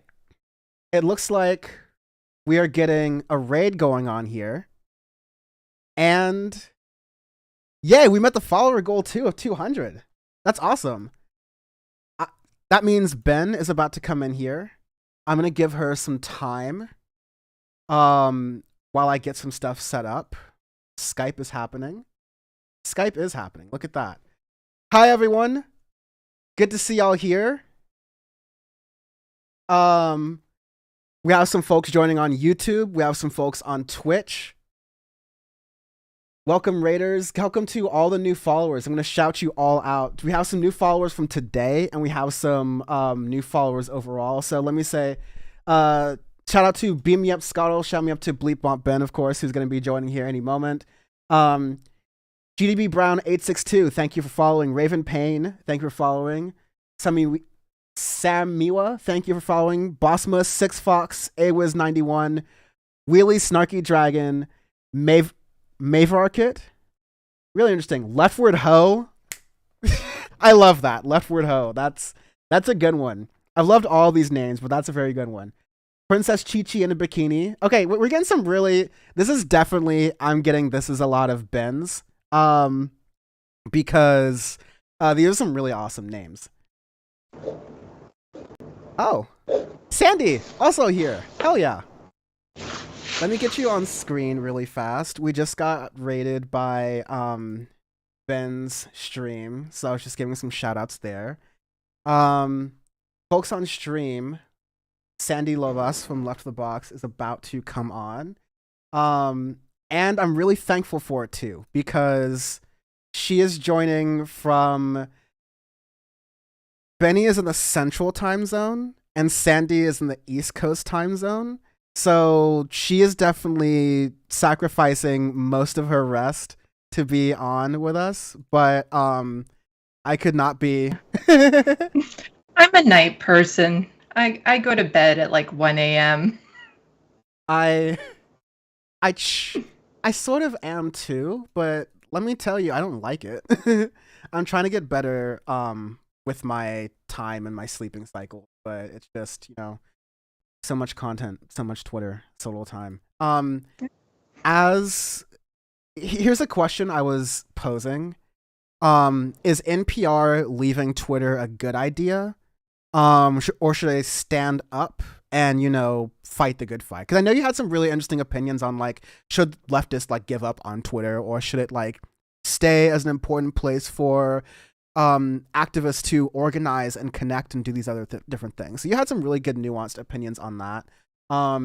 Think about it for a second. I want to read a couple more follower names, and then I'll come back to you.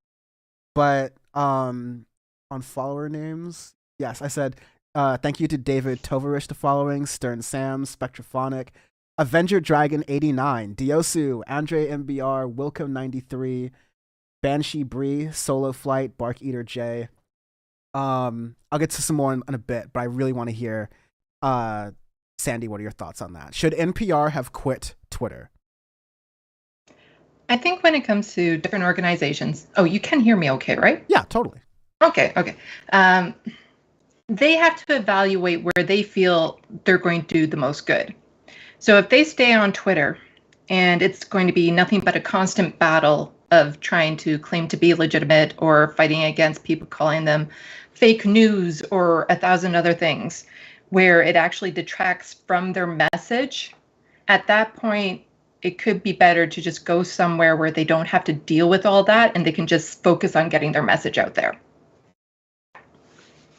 I hear you on that.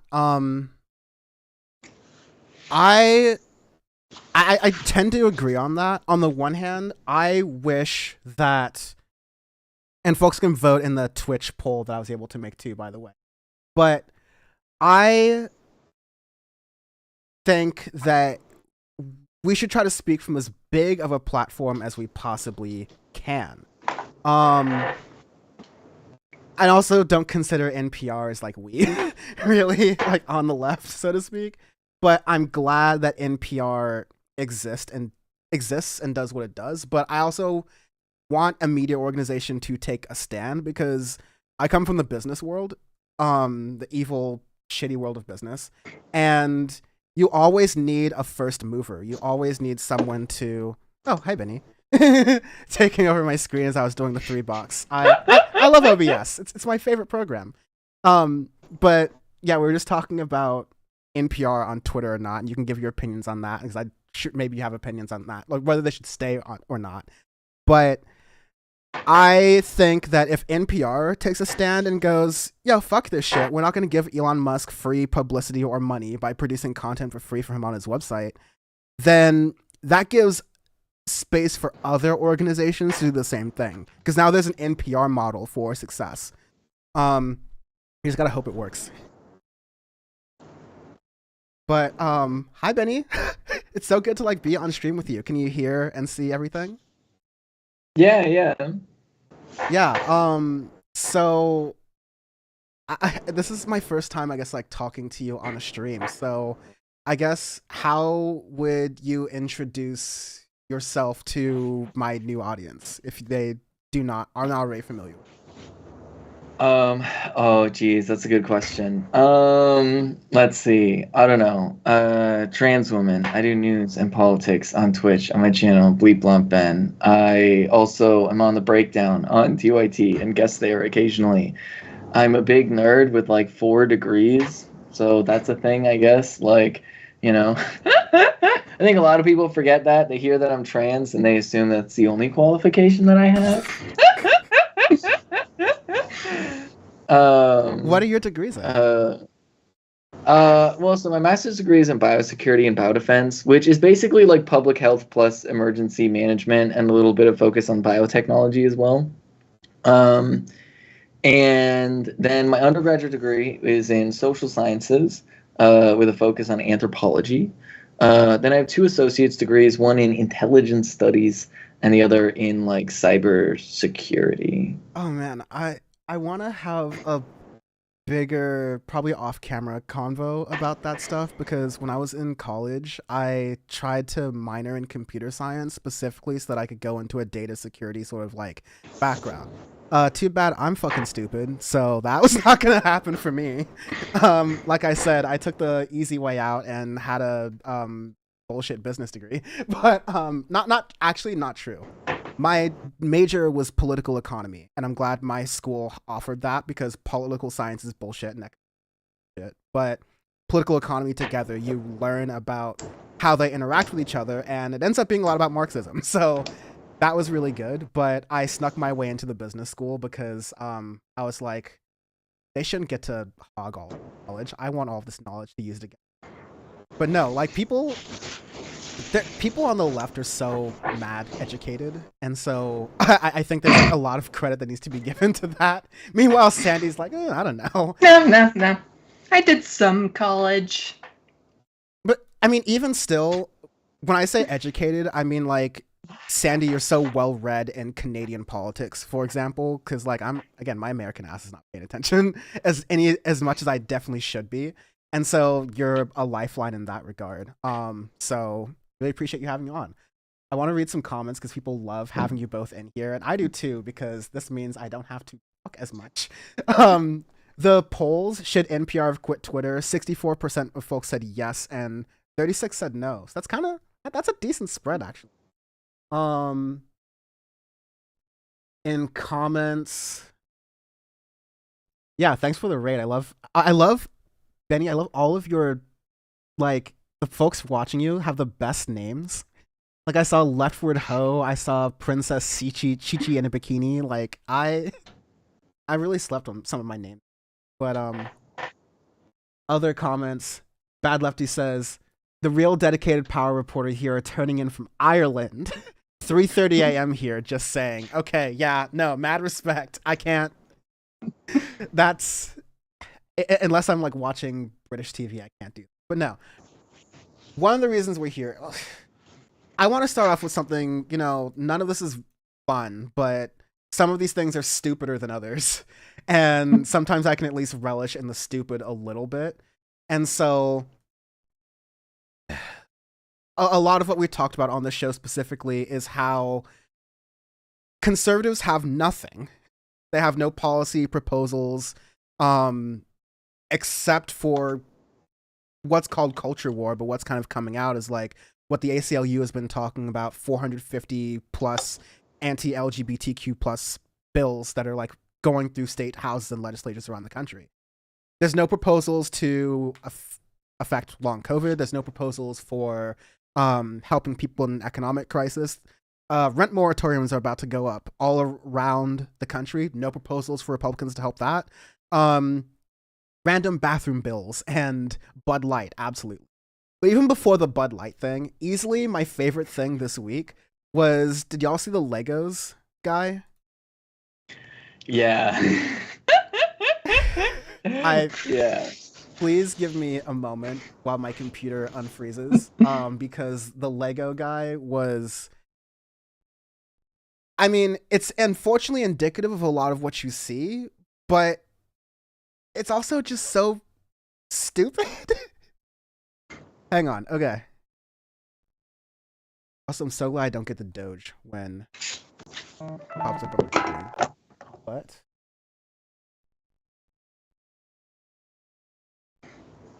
A message. No, sorry, that was me. I just muted my phone, so.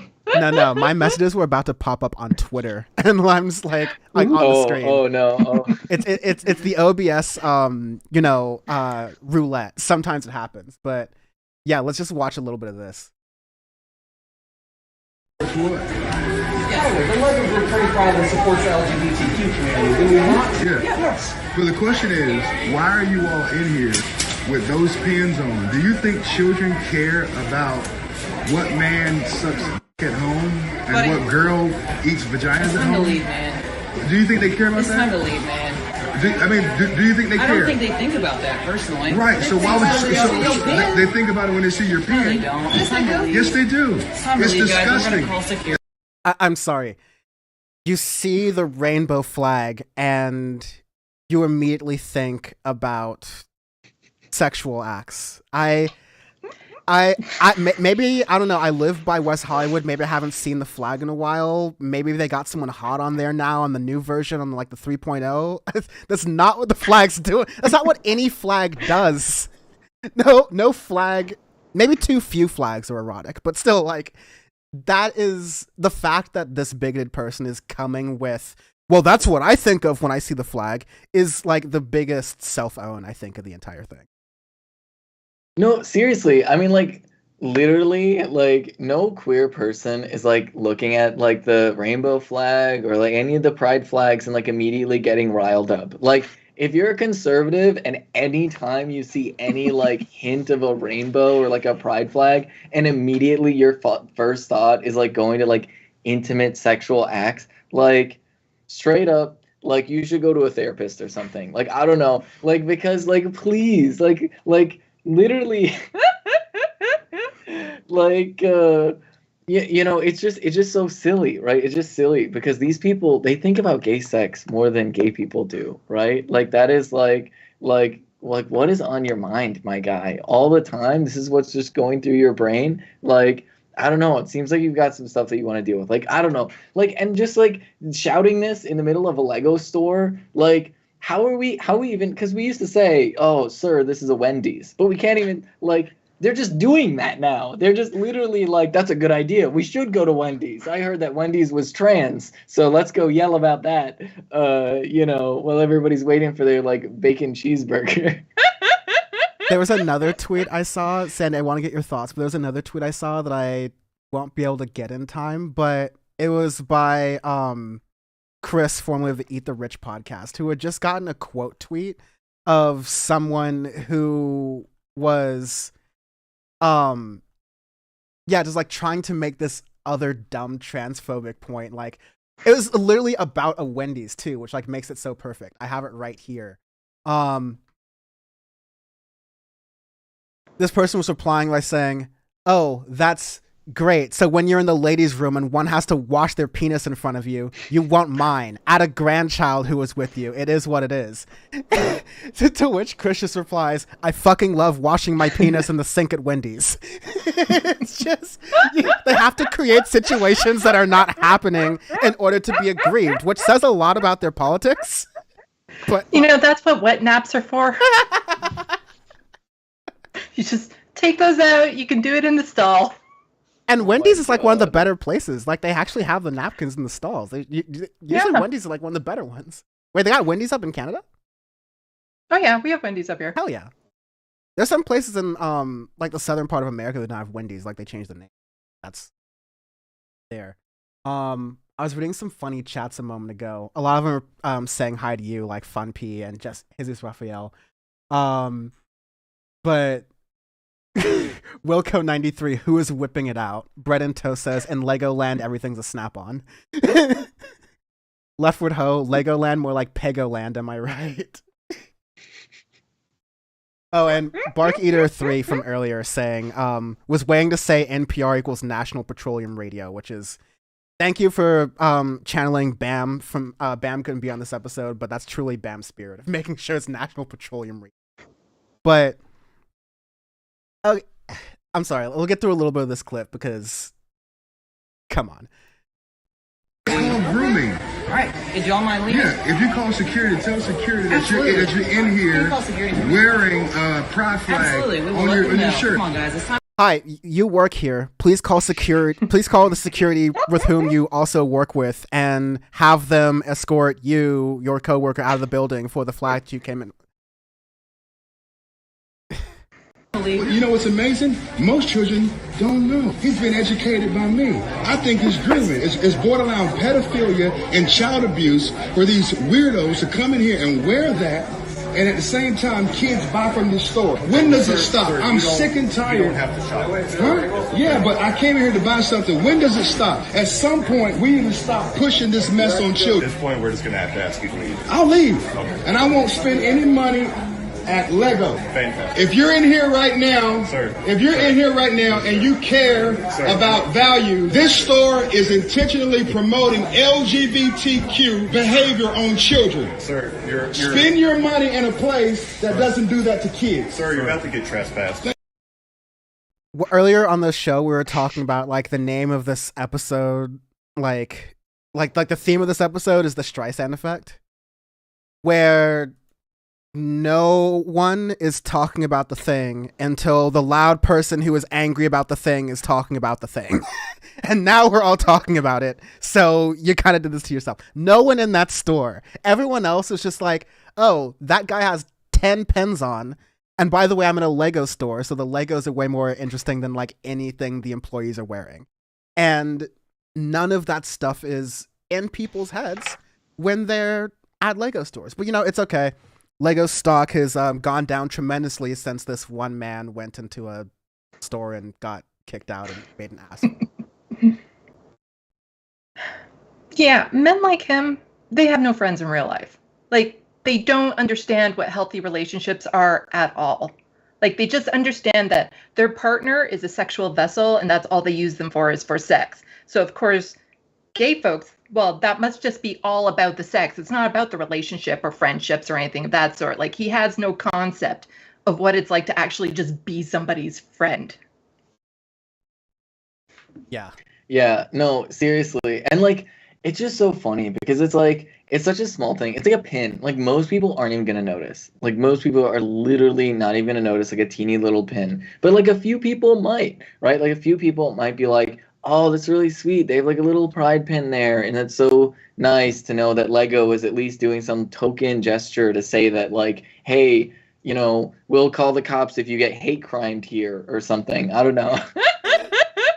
Like, because it's like, that's all it is. It's not like Lego is out there like, yes, I see that you're a transgender. Let me give you free Lego sets or money or something like that. They're not doing that, right? Like, I'm not getting put in Lego commercials. I'm not giving like huge sponsors. Like they're just not doing this, right? This is just not a thing. They just put rainbow stuff on their like pins or like somewhere randomly in the store so that like when queer folks go to buy Legos, they're not thinking that they're going to be called slurs by the cashier. It's like that's literally it, right? Like that's literally it. Is just the very lowest of bars is just like this little like just tiny little token gestures. And it helps Lego make money because it turns out that queer folks are actually really popular, right? Like everybody's talking about us.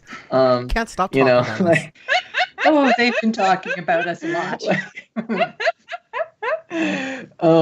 But yeah, it's just really small stuff like that, and the fact that they get so angry is just like, it's just silly. It's just like silly, and like it's very obviously unhinged to anybody that is normal. To anyone who just goes, well, gee, I've gone my whole life and never like there's my dad sense in this, who's like, he's not the most like well read up on these things. In fact, he's like previously has been pretty religiously a lot for me, especially in my like sort of queer upbringing and coming to terms with it. But he's very much just like a I don't get it, but it doesn't bother me, so live and let live kind of person. And it just sucks that like unfortunately too many of those people are silent.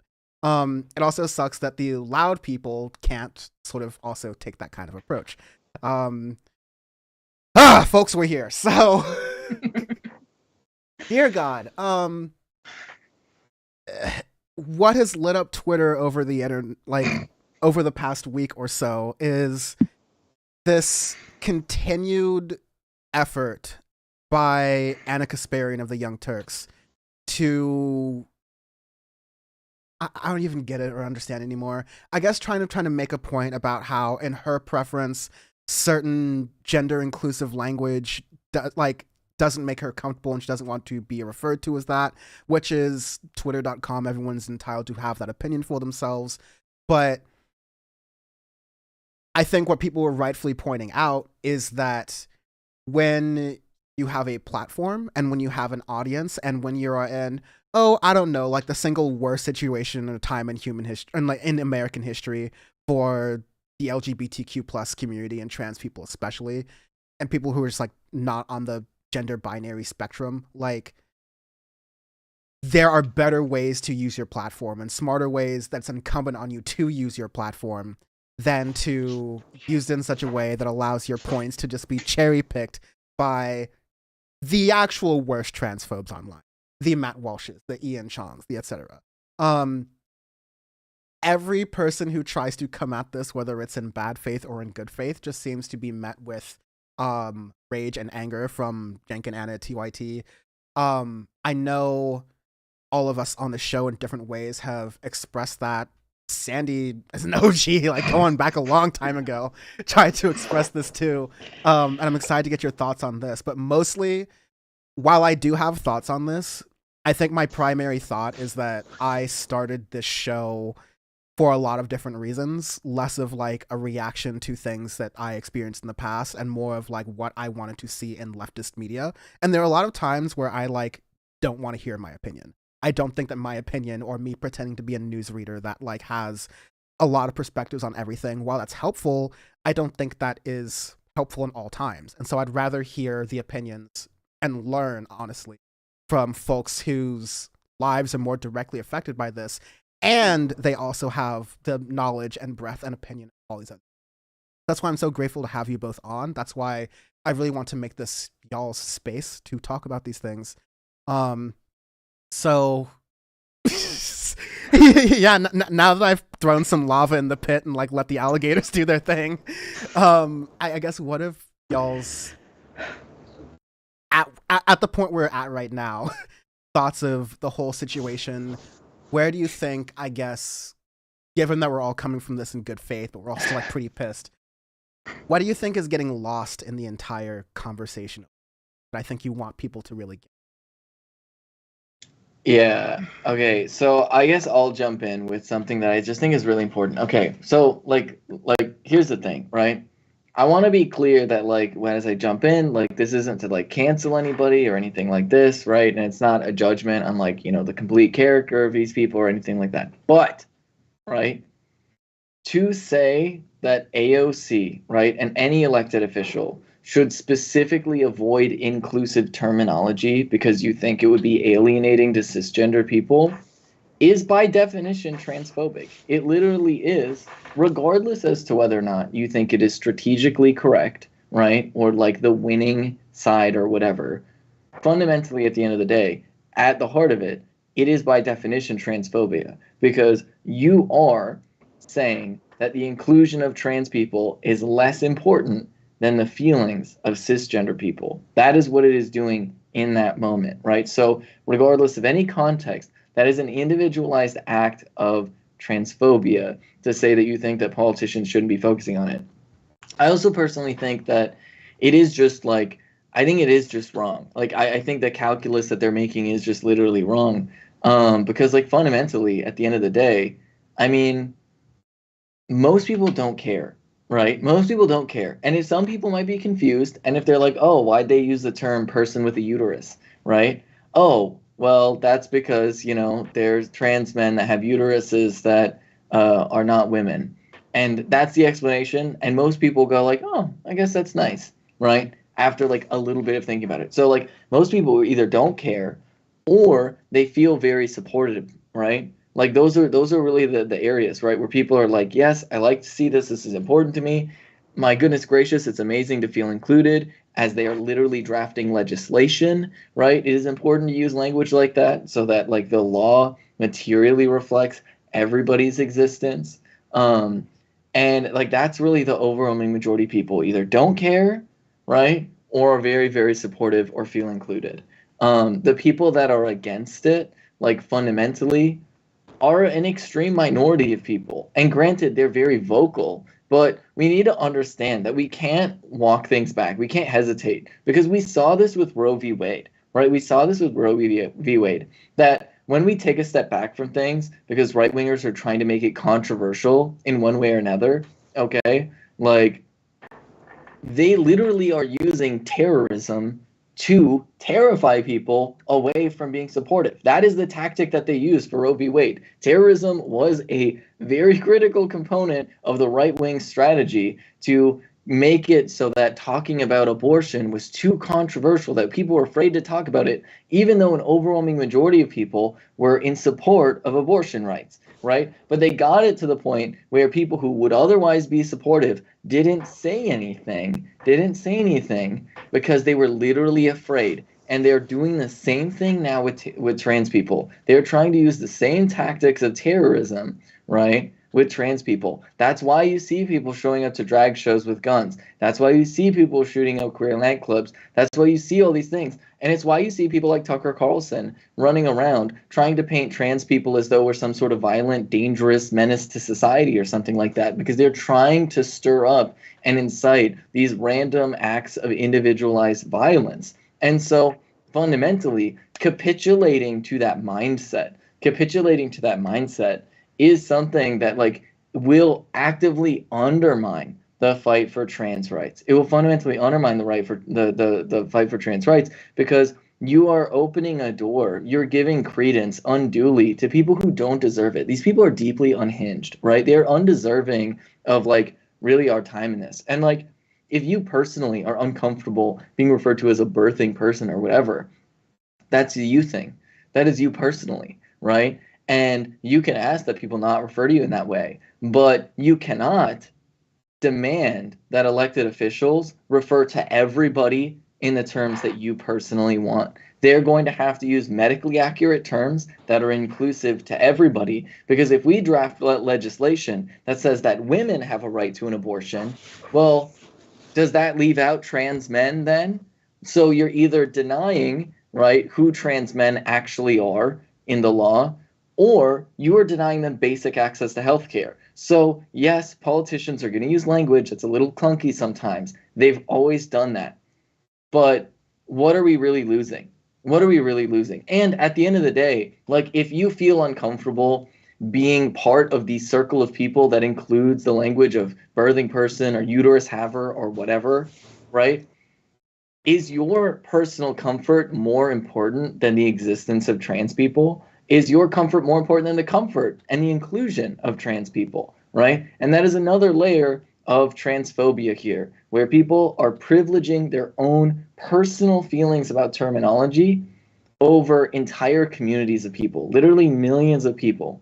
And it's just one of those things that is just kind of like, I think just ultimately like hurtful, because it feels, you know, it is just neglecting the existence of so many people and the voices of so many people for the sake of, I think, really a lot of like gut reaction about what people think is popular or what feels right or doesn't feel right in any particular moment. Yeah, I think that's really well said. And I want to let Sandee jump in. Just the one thing that even immediately jumped out from that is like, it's the preference over standing on a hill about a relatively minor thing that would really, again, there aren't actively people in Anna's personal life, I can safely speculate, who are calling her a uterus haver.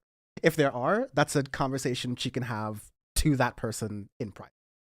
I think what I would like to see is an opportunity for someone in that position to model how to be a good ally. And we're getting the direct opposite, is what I'm feeling. Okay, I guess I'll jump in now. For those of you watching who don't know, because it's not necessarily obvious from my appearance, I'm non-binary. I also have a uterus and I menstruate.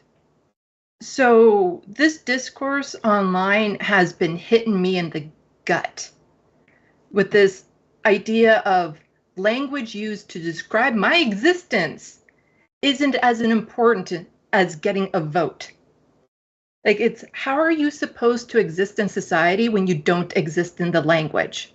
There's not gender neutral terms for a lot of the things that we use. And it's going to sound clumsy as we start coming up with them. They're not going to sound natural until we get used to them. But the thing that really got me about this And something that a lot of people didn't realize until I started pointing it out, this isn't a new thing to come up to them.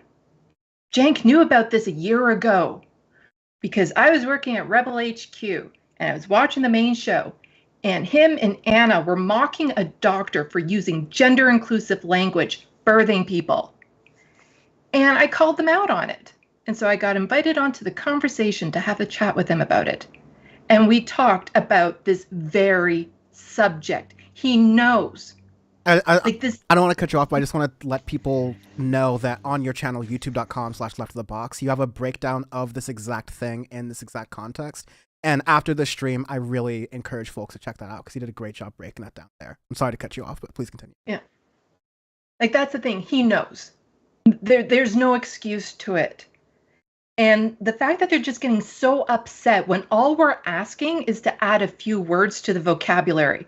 Like, we're not asking them to change their lives or do anything. It is literally just add a few words so we can be included in the conversation. Yes, there's going to be umbrella terms. You know, like, here's a large group of people, so we're going to use the one thing they all have in common to kind of, you know, talk to them, which is, in this case, they have uteruses or they can give birth or something of that sort.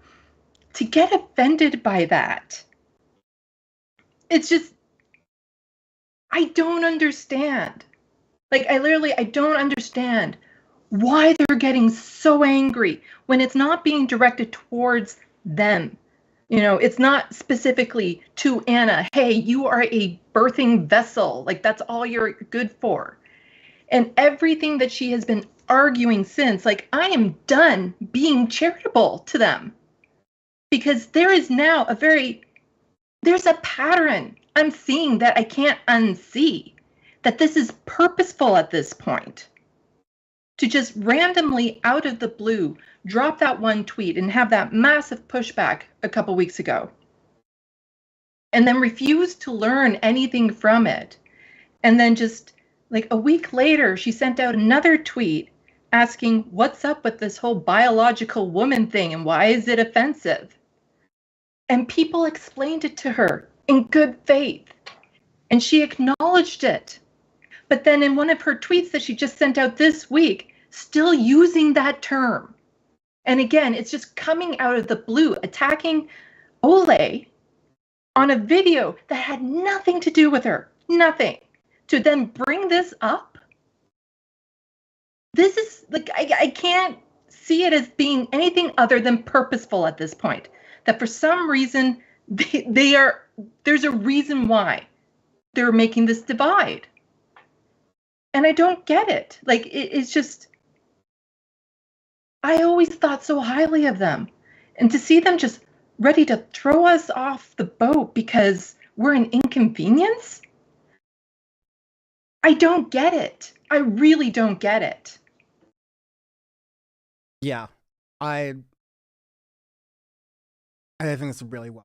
I pinned in the description for Twitch and YouTube how you can check out Sandee's video. What I wanted to put on screen here was something from the Surfs. That was just like, this is the list. This is kind of my point here, is that, like, I am more interested in this position where I have worked with TYT at some pattern or purpose for about 10 years now. And so I've worked very intimately and closely with Cenk and Anna. I've seen a number of times they've gone through these different, like, situations where they're, you know, like, stepping in a direction that is out of alignment with their audience at minimum, or just, like, stepping in a way that should be out of alignment with their politics at maximum, which I think is, like, the most important thing.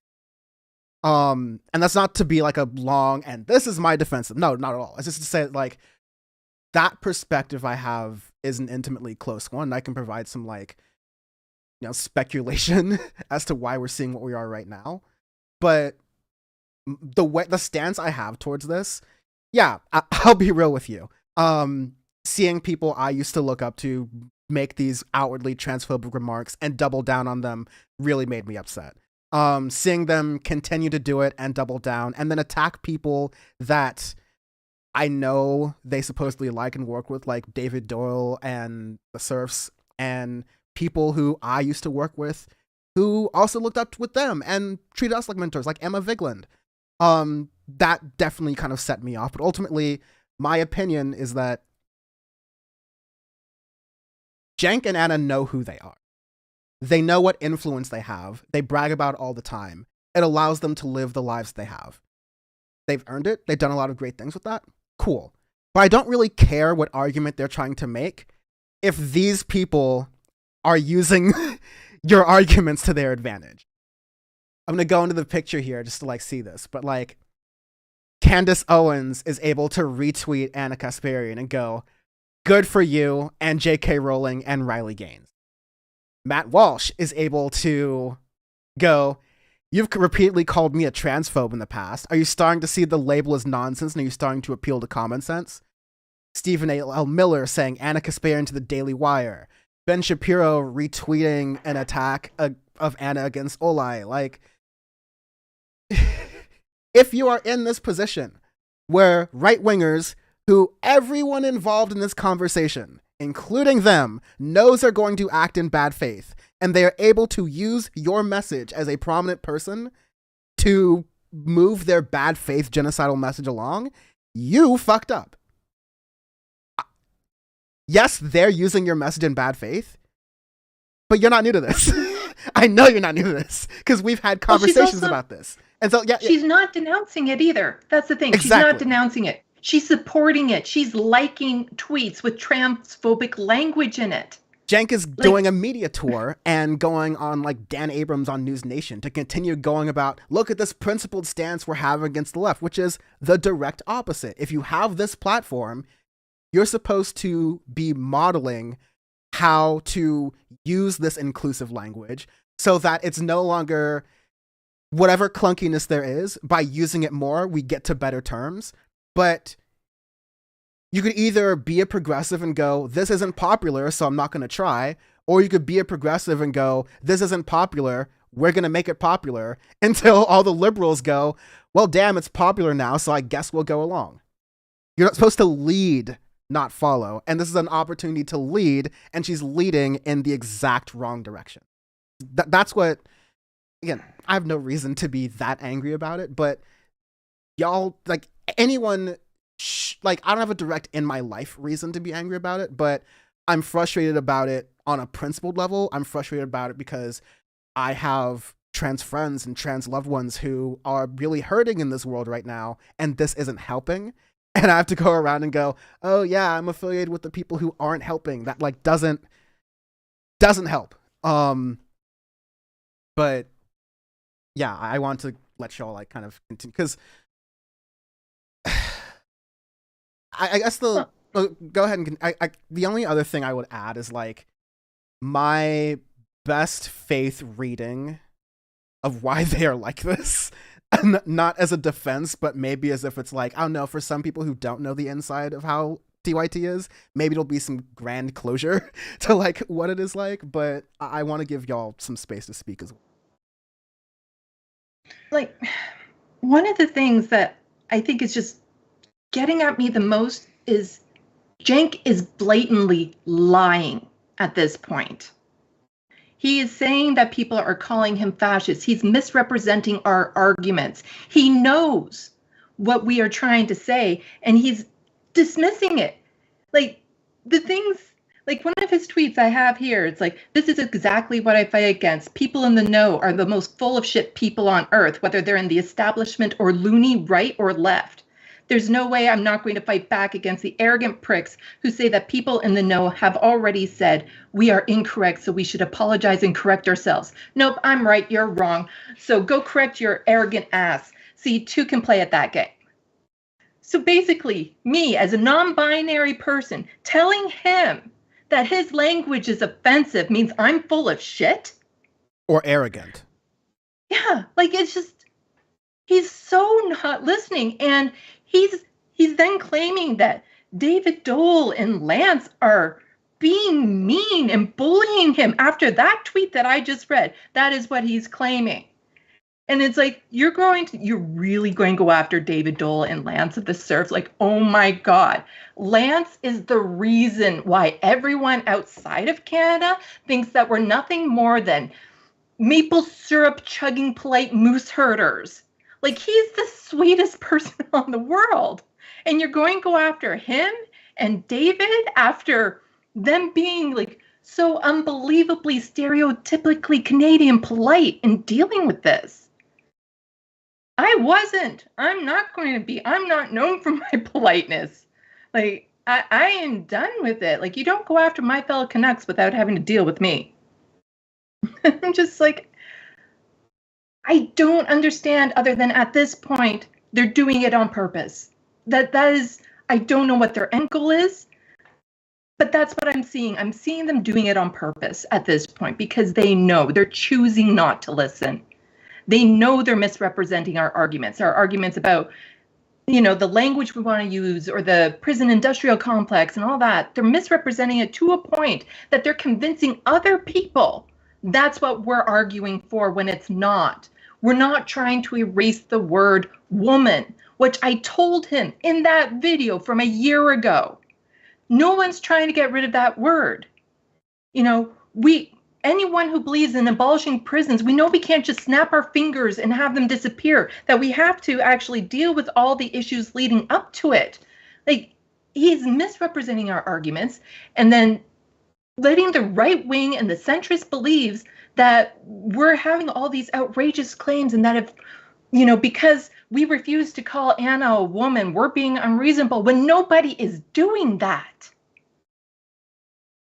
Like, there's no charitable look at it anymore. With all the tweets that they've been sending out, all the messages that they've been doing, he is lying. And I have no issues telling that to him when he's been a bully to so many people online.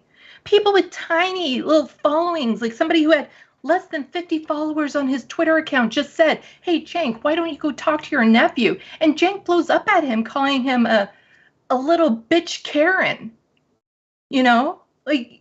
And then he's getting upset because he says somebody called him a fascist when nobody in the good faith discourse has done that. Come on. Just no. I have more to say. No, Bennie, I want to leave it up to you. Yeah. I don't know. This whole situation is just really tough, and it's kind of exhausting. Like, I'm not gonna lie. I totally get you. Because, the thing is, look, their attorney general in Missouri, just put out an emergency order that effectively is banning all gender-affirming care, right? That's the effect, right? I know that there's, a lot of technicalities to it, so that they want to say that they're technically not doing outright ban or whatever, but the standards are impossible, right?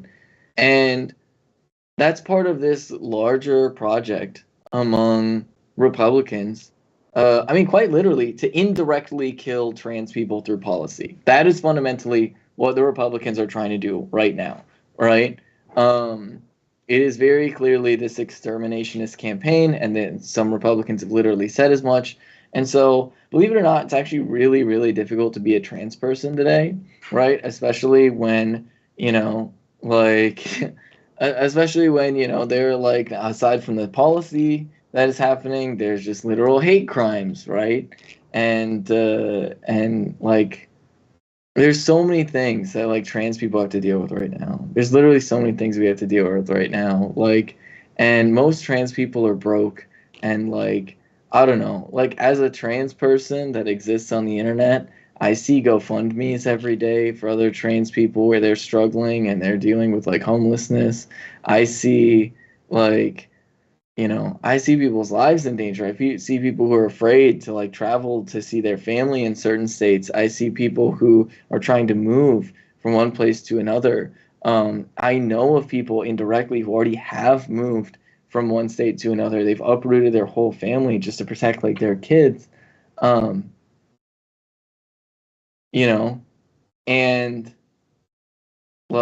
I would be lying if I said that it wasn't hurtful. just the idea of using like inclusive language, like just having like pushback to it, like I don't know, like I don't think Cenk and Anna want there to be all of these transphobic laws across the country, right? But you know, like even the small stuff is going to make a bigger difference, right? When you're talking about the very simple fact that right wingers are trying to ban us from public, right? Like, and I mean, like in Minneapolis, for example, right? Like in Minneapolis, which is like one of the safest cities and one of the safest states, for trans people, there was a hate crime that happened against a trans woman, and it was like really, really brutal, right? It was like really, really brutal. I mean, literally, like she fractured her skull, right? Or I guess her skull was fractured by the three people that assaulted her, to the point where, eyewitnesses said that you could literally see like her brain, right? And I freaked out when I heard that because I know a lot of trans people in Minneapolis. I love a lot of trans people in Minneapolis. And so I had to like call people and like, see what's going on. And like that's the kind of stuff that trans people have to deal with, is like seeing the news and then being like, oh shit, I have to check like all of my messages to see when the last time I texted somebody was. And within that backdrop, to have somebody who's like an ally start getting upset about like inclusive language, it just feels really tone deaf and at a minimum. And it's just kind of like a really tough spot to be in, because especially amid all of these things going on, like fundamentally, like Republicans go on different news networks all the time to talk about like how much they hate trans people and they want to spread all this like lies and misinformation and stuff like that. And the most trans people ever get is a cisgender ally talking on different news networks about like, yeah, maybe we have a discussion about this, but I don't really know. Because like the truth of the matter is, I mean, genuinely, right? In the United States of America, in broadcast journalism, how many trans people are there in broadcast journalism in the United States of America? Very, very few. And they're like not on TV, and they're not journalists full time. Like they're doing other things. Like it's a systemic thing as well. It goes back to my less of I'm a person with opinions. It's like, no, you're a person with a platform whose opinions are, whether you like it or not, representative, or get to be taken as representative by outlets that are outside this community. So when Newsmax gets to run, look at this so-called far left network, even they've drawn a line here. That's the narrative and that's the spin. And that's why like that exact panel thing you're describing, Ben, was like why I started Power Report and why I've done some of the episodes that like drove me to like do stuff like this, was seeing Asian hate crimes spike and panels of white guys talking. And it's just like one white guy you have to rely on who's like good. Or there's Black Lives Matter protests and there's just one black person and a panel of 5 other white dudes who are just like yelling and talking her down. There's a big problem in media and a big problem in media representation. And at bare minimum on the left, what we need to do is, I'll leave that to that question. To depersonalize this a little bit, and then to like, I want to go into like some like more of my like respectful but kind of like dumb, I want to learn more cis questions, like move on from like this sort of topic. But if you want to personalize this, you can or not. But in your opinions, what is the model way in which someone with that big of a platform should turn the situation? Not to say turn the situation and like, oh, I've been quadrupling down, now I'm gonna spin it, but like, how should they like lead by example if you can? How should people incorporate gender inclusive language into news reporting, speaking, all these other different things, existing within bullshit fragility complexes, but also forcefully being able to say, okay, this is how we want to use language to make sure that we're including more people. I think you've explained this in different ways, but I want to hear from both of y'all. How do y'all do that? How do you want other people to do that? If anything, is there stuff that I could learn? Like, I want to give y'all the floor to that. And I'll read through some chats because there have been a lot of good ones. It's a learning process still. Like, it's hard to say what will work, what won't work. Even I'm learning terms about being non-binary still.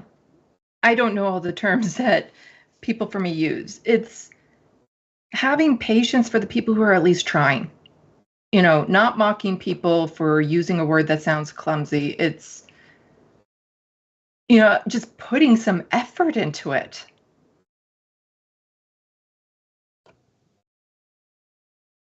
Yeah. I mean, look, like, I feel like it's really easy to do like inclusive language stuff, to be entirely honest, right? Like, it's really just asking a question of like, what exactly are you trying to get at? Like, right? Like, are you, what are you assuming, right? Like, this is a whole entire thing, right? Because like, oddly enough, all the different fields that I've like spent time either studying or working in, there's a lot of big emphasis on like, what are the assumptions that you're making, right? Which is really important in cybersecurity. It's really important in anthropology, and it's really important when it comes to things like, you know, public health or like emergency management, or like intelligence, right? All of these things is like, what assumptions are you making? Because at the end of the day, right, if you're talking about a law that affects people who need to get an abortion, you can talk about that without using any gendered language, and you don't even have to use the term. You don't even have to use the term birthing people if you don't want to. You can just literally say like, hey, reproductive rights, abortion rights. That's really at the heart of the issue, right? Because that's what it's about, isn't it? Right? That people deserve reproductive rights.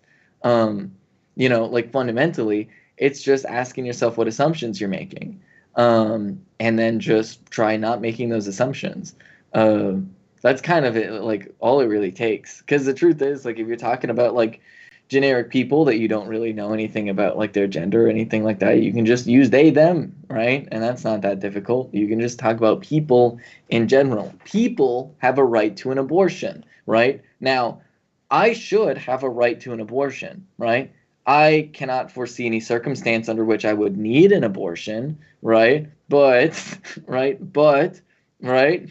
Like, that is a right that every single person should have, right? That every single person should have, because you don't know anybody's life. You don't know all these intimate details, okay? So, like, the worst case you're going to say is that somebody has a right to an abortion who under no circumstances would ever possibly need one. Is that such a bad thing to do?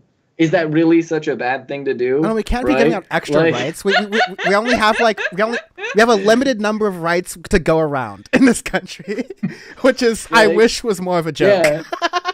Because what if I got a uterus transplant? What if I got a uterus transplant and something happened and then all of a sudden I need an abortion, right? Like, that obviously hasn't happened to me yet, but I think there's 1 or 2 trans women that have had a uterus transplant. They deserve a right to an abortion if they want one. Okay, and so if you're talking about abortion rights, then that is an everybody thing. Now, there are obviously people who are more affected by it in the immediate present tense. And when you talk about those people, you can talk about, if you want to talk about women who are trying to get an abortion, experiencing misogyny from intimate partners and things like that, and experiencing domestic violence, well, now you're talking about a specific situation, aren't you? And you can, using the term woman, you can make sense in that, right?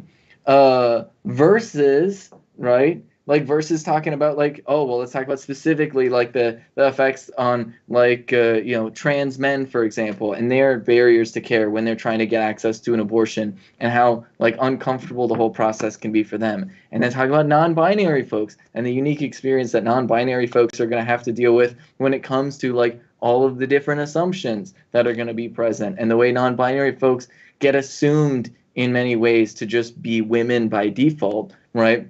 And that's like a whole nother thing, right? And so all of these layers sort of like stack up on top of each other, and you can talk about individualized experiences, but if you're talking about reproductive rights, you can just say reproductive rights, right? You can talk about your personal experience. If you're a woman that is experiencing some sort of issue around reproductive rights, you could say something like, oh, my experience as a woman, reproductive rights are very, very important to me because this, that, and the other thing, this is how it affects me personally, right? And so you got to go either one of two ways, right? You just zoom out, figure out what assumptions you're making, try to get rid of those assumptions and talk about everybody, right?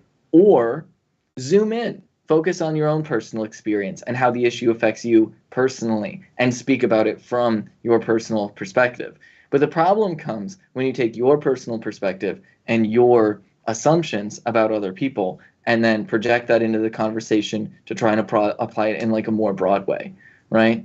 I hope this makes sense. That made such an incredible amount of sense. That made such an incredible amount of sense. The thought going in my brain is like, how do I cut that up for TikTok? Because that was made so perfectly, and I don't have to edit that at all.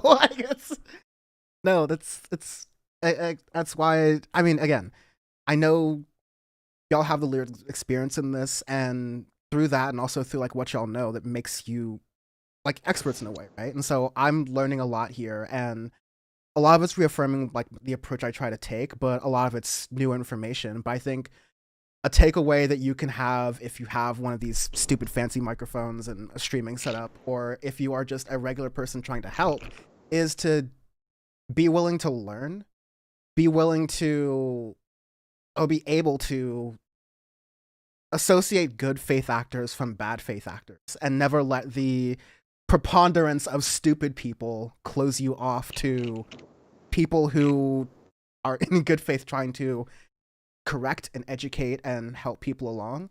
But on an individual level, you just kind of have to be open. You just kind of have to be open to learning, open to realizing that Dan from the Internet mantra, cancel culture doesn't exist. Like, if you make a mistake, but you're honestly trying, like, people will generally try to forgive you. It's like, the intent is very clear. And yeah, I before I get to some of my other questions, I do ask, it's been like so long. And I'll try to like not go into the this person, that person kind of stuff, but there's been some really like good points. There's one, it's like, there's a video of her saying the Republicans were bringing up doing, no, like, there's another one that basically said that she had a video where she was criticizing a Republican of doing the same thing like about a year ago. I'm like, without getting into too much, here's TYTT, like, what you see is what you get. If we're talking about how a good quality is to being able to separate good faith actors from bad faith actors and humble yourself and being able to take in new information, and you're seeing that not happen, then there's no extra analysis I need to give you. There's no inside information I can possibly give you after that. There's just, what you see is what you get at that point. And yeah. Princess Chi-Chi in a bikini, again, awesome name if you didn't hear me say that earlier. I said, it feels like intentional agitation and really undercuts what they claim to stand for and everyone else that contributes there. Read.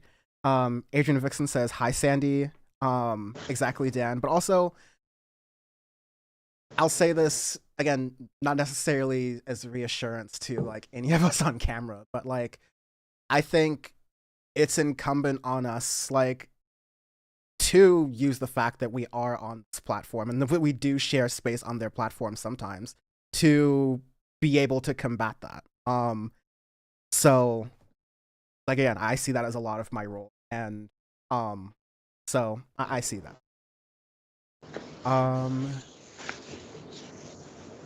What was it? Leftward Hose has some really funny comments too, but one of them was, there's probably obnoxious weirdos calling them fascists, but there's no audience for these types of takes besides hard right-wingers. I mean, feel free to jump into any of these, but my thought to that is, again, none of y'all are new at this. If you are going to make the deliberate choice to take the like 1% of people who are calling you fascists and to say, this is the far left and these are people who are all calling me fascist, and that's why I refuse to even for a moment like think about their point and if they're making sense or if there is a good faith argument to be had, then that says more about the character of the person or people making that assumption than it does about the 1% of people who have less than 40 followers on Twitter who are somehow calling you a fascist, right? Like, I just don't take that kind of thing. Here's sort of my dumb question, and I kind of prefaced this to you, Benny, before this. I saw you on Twitter posting about how you really don't like the description of people who I think they're allies in good faith, but, you know, I always want to update the language, because when I was a kid and I was a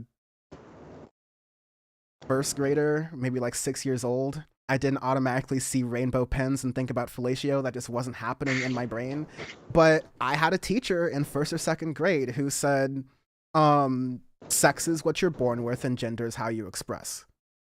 And that's sort of been like, I think, like a life raft for people who are trying to understand gender as a spectrum and gender expression in a different way and separate the two and not fall into the Matt Walsh, I have 2.5 brain cells on any given day, what is a woman type tangent. But you, in a way that I'm not even going to dare to try to recollect because I would just do a terrible job of it, and that's why you're here, you were describing on Twitter how like there's a problematic way for how this is framed. So I want to give you the floor to like educate me. Okay, yeah. So also a top level premise. I hate doing this thing because I've had this experience with like other white people asking me about the Black experience, and so sometimes it's exhausting. I hope it's not coming from that place. I just want this to, like, for me, if I'm explaining this to other people and also for myself to understand this better. So I'm sorry to put you on the spot like that. No, it's okay. Like, it is, like, in some sense, I guess at this point in history, part of my job, I guess, like being a one of like very few trans people that is anyway, like public figure, I guess, whatever. Yeah, no, and I just love answering this question because it's really fun. Okay. So the whole idea of updating terminology is a little bit frustrating because, like, the truth of the matter is, it was always, for the most part, like cisgender people that were like pushing this. This like whole idea of a dichotomy of like, oh, sex and gender, they're like completely different things.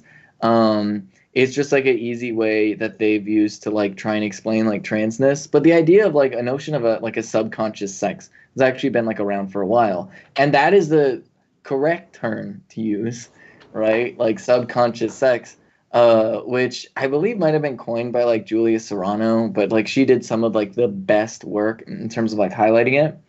But the truth of the matter is, people like to operate in this realm of magic, right? Unfortunately, where they like to think that like everything going on our heads is like this perfect, magical, separate thing that's like completely different from everything else in our body. But the reality is, when you are talking about biological sex, there are a litany of different traits that are relevant to biological sex. Biological sex is not something that is binary, and it's not even necessarily something that is like determined by any particular thing. It is a constellation, right? It is a constellation of various different characteristics that have like stereotypically sexed features, right? And that's like the terminology that will be used, right? Like, so for example, a stereotypically sexed characteristic is like having a Y chromosome, right? Like, it is stereotypically a male characteristic, right? But it is not individually what determines somebody's sex, right? Because not only are there things like chromosomes, but there's also gene expression, there's also your hormones, right? Your hormone levels, there's your secondary sex characteristics, right? There's obviously your reproductive organs, right? And there's also your brain, right? Now, without getting too much into the like whole like controversy about is there such a thing as a sexed brain, the answer is like sort of. Because even within your brain, there's not like, yes, there's the male part of the brain and the female part of the brain. No, the brain itself is its own constellation of different parts that all interact with each other and have like different bimodal distributions for all of the different parts of the brains, for all the different parts of the brain. And then there's obviously like how you interact with other people, like as a result of like how your brain is picking up on things, and then your development process, et cetera, right?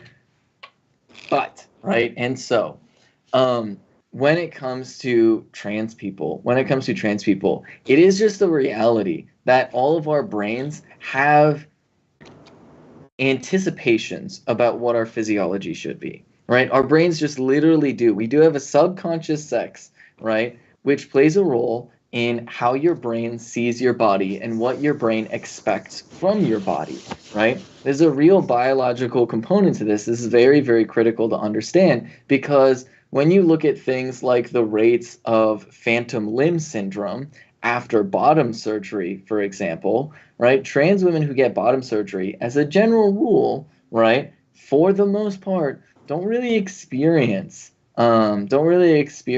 like chronic or severe like phantom limb syndrome, right? It is, I think, in like some of the research that's been done, it says that there's like half as much. Other research been done, it says that it really just doesn't happen. And I think that there's like varying degrees of like what is being counted as phantom limb syndrome in terms of severity and things like that.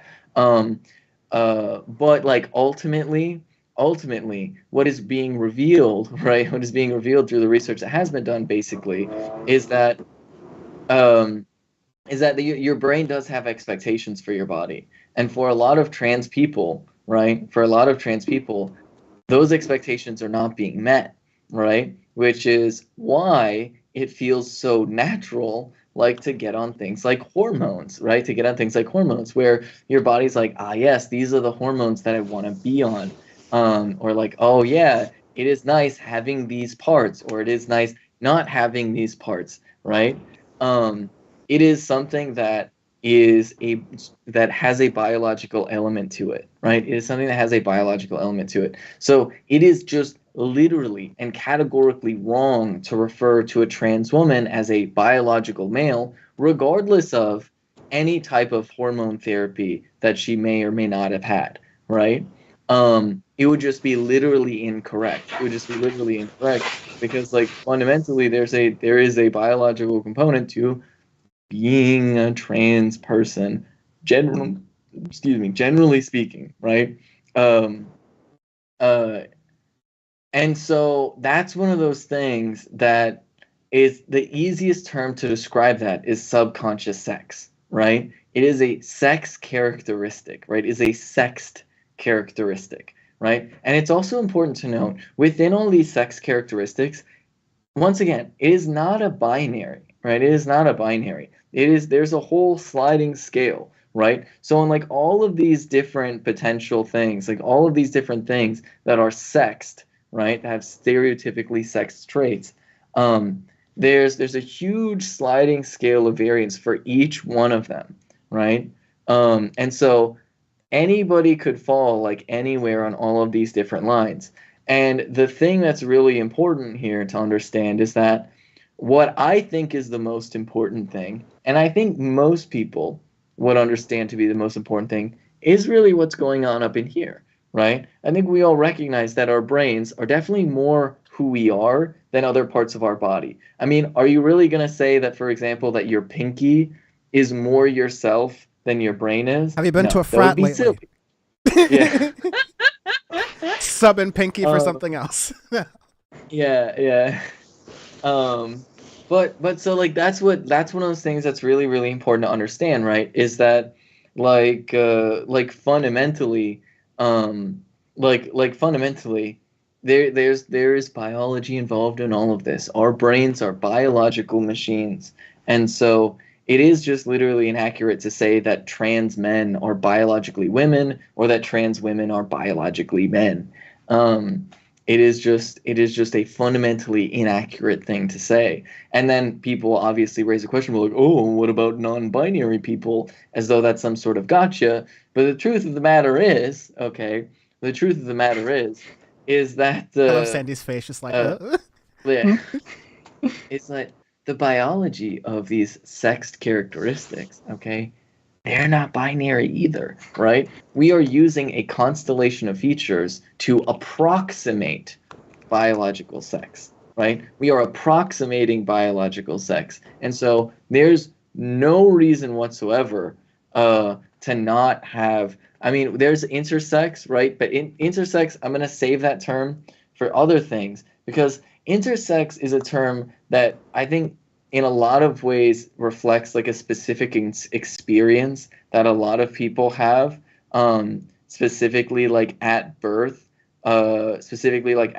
being like forced into one in a way that is like more like invasive and like medicalized in a lot of different ways. And so it is important, I think, to keep that categorically separate, because like, while you could theoretically, conceptually make the argument that being trans is, in a sense, an intersex condition because the different sexed traits of, like, you know, your subconscious sex is different than, like, other stereotypically sexed traits, right? You could make, theoretically, that argument, but the reason why I think it's inappropriate to make that argument is because intersex people, as it's currently conceptualized, do have a very different experience in life that really has to do with, like, a lot of like early childhood and like puberty experiences that they deal with, where they're told that they're like, you know, these cisgender people that just need to conform to like what, like, you know, different like people in their lives have like tried to impose on them and gotten a lot of surgeries like against their will, and sometimes been like forced onto hormone therapy against their will. And so their experience is just quite different. It has a lot of overlap and it shares a lot of similarities, but it is different. I think it's important to respect that differentness. And so, like, all that is to say, like, yeah, you could say that somebody's like biological sex is non-binary, then is kind of what I'm like working up to, because like the truth of the matter is biological sex is one of those things that is complicated, is a constellation of many different things. I want to ask, do you have any questions? Yes, could you remind me of the term you said, like something sex, like subconscious sex. Okay, so what would be the correct, in like your example, what would be your subconscious sex, and like how do you like describe and express it? Yeah, so like my subconscious sex would be female, right? Because so I'm a trans woman, right? Trans woman, got stereotypically male parts, you know. But what's going on up here is like a lot of female stuff, right?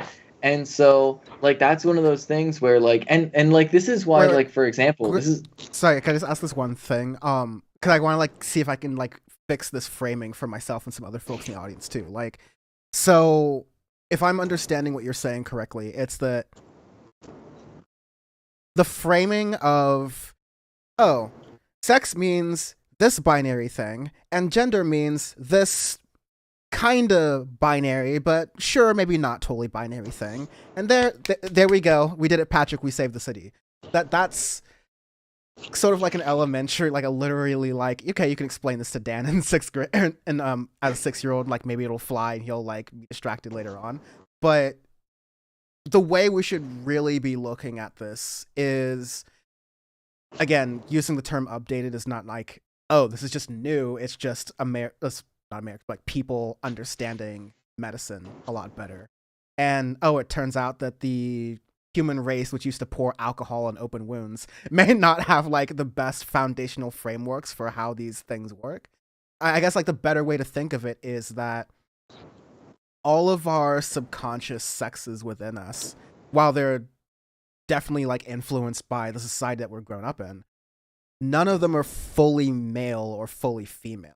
Some people like may get the expressions that allow them to live in a cis way more easily, but is it like a better way of thinking about it that everyone's I forgot the term again, but everyone's like sex in that way is somewhere along that spectrum, and that's like a better way to think about it?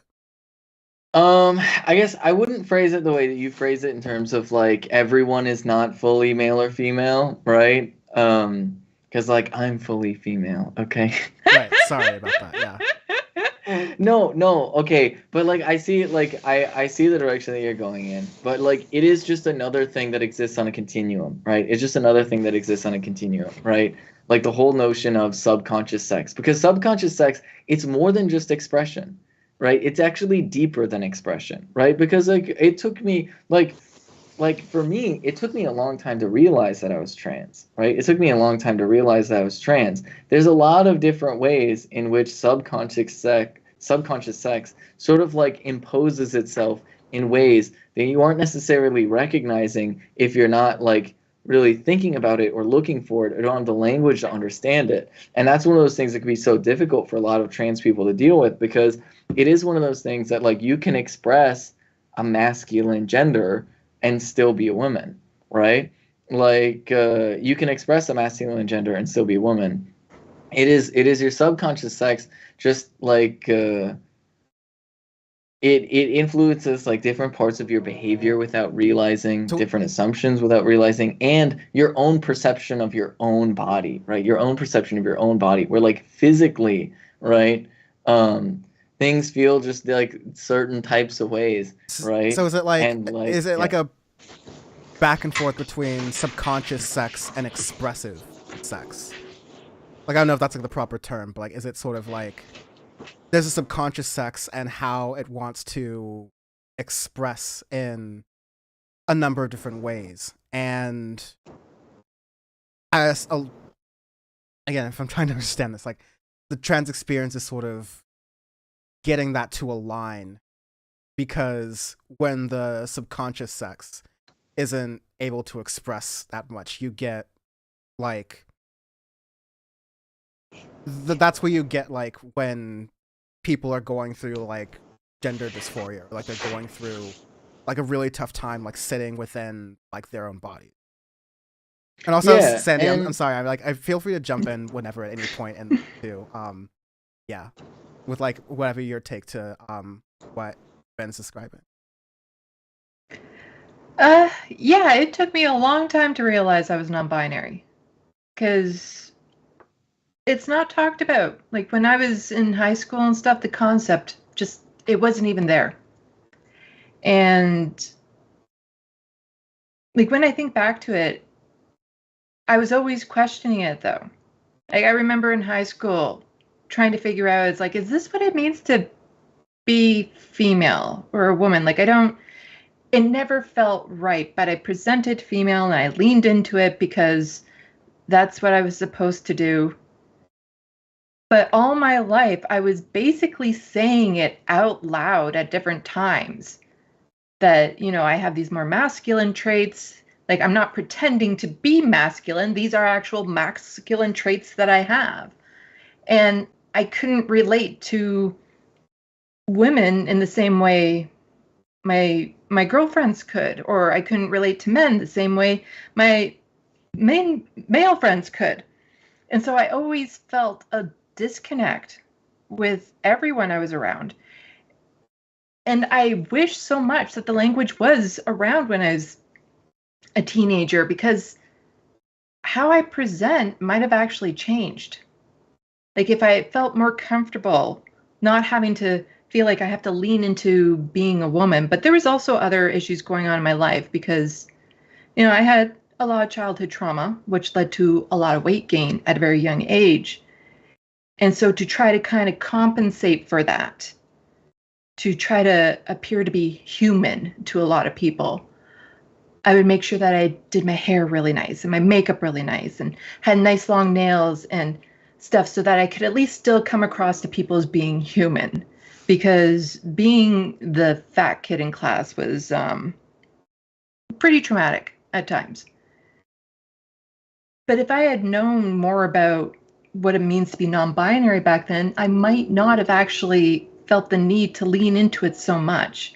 I might have felt more comfortable leaning into some of my more masculine traits earlier on and expressing them. Because really what it came down to was when I started really seeing a lot of people using the term non-binary, and I really started to question, it's like, well, what am I exactly? Because I've never really felt female. And then it was as simple as when I took out how I present from the equation and I just didn't focus on how I look and I just kind of focused on how I felt inside. It's like, oh my God, that makes so much sense. Like you take that out. And so it is like who you are in your head, mostly. Like you don't have to look in a mirror to know which gender you are. It is who you feel inside. And as soon as you stop attaching like what society says you should be and how you present and all this sort of stuff, and really just focus on how do you actually feel, you start to understand it so much more. And so now I understand. It's like, this is why I've never really felt male, female my entire life, that I've always just been in this in-between zone. But I can never say that I was actually a woman, because it always felt forced to say that. Yeah. One example that I think is really like I think really helps people like pick up on this, because like the reason why I use like why subconscious sex is used is because it is like people understand the idea of subconscious, and people generally have an idea of like what sex means, right? As like in terms of like to have a sex, right? And so like let's picture this, right? Let's picture you have like what sex means, right? As like in terms of like have a sex, right? And they are very concerned because they know that we live in a very misogynistic society. They know we have a very, very misogynistic society. And let's pretend that they believe that, oh, gender is just all socially constructed. It doesn't really matter. So what we're going to do is we're going to raise our daughter as a son. We're going to raise our daughter as a son, and we're going to tell her to wear boy clothes. We're going to put her on testosterone during puberty, right? So that she grows up to be more masculine, right? All of these things, right? She would feel wrong, right? She would feel wrong. And I think we would all agree that that would be child abuse, right? That to impose, right? To impose like a different gender onto somebody that is not in alignment with their sex, right? And why? How do we explain that, right? How do we explain that without there being something truly elemental about what your brain wants from your body and what your brain wants from other people as well, right? Like, because while gender is socially constructed, like gender expression and the way that it affects the relationships that we have in society, right? Like, let's imagine, for example, we live in a society where women are supposed to wear suits or tuxedos or whatever, and like t-shirts or whatever, like I don't know, like like what we would consider masculine clothing, right? Like role reversal in a sense. Yeah, in a very simple way. Role reverse, right? Then instead of wearing the clothes that I'm wearing now, I would be wearing those clothes, because your subconscious sex, right, just is what it is. It's not that it wants, right, to wear particular clothing or do particular styles of makeup or anything like that. It is that, like, not only does your brain have expectations from your body, where your brain is like, I need estrogen. Like, it just feels wrong not having estrogen in my body, right? It feels wrong not having progesterone in my body, right? It just feels like something feels off about it. It just feels wrong, right? To be growing like a beard, right? Why doesn't it look right? You know, like, why am I looking in the mirror and not really seeing myself, right? Why am I looking in the mirror, not really seeing myself, right? It's just, there's a disconnect there.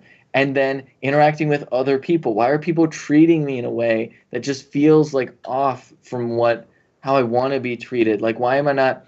And so all of these things are connected, right? And so that's not to say that like gender is entirely in the brain and, you know, women want to stay home and have babies and men want to go work and be providers. It's more complicated than that, right? There's a social element to it, and there's also a biological element to it. And these things intermingle with each other. And that is where subconscious sex really comes into play, because not only does your brain have expectations from your body, but also has expectations for, I would like to be treated like other women are treated. I would like to be like acknowledged in this way.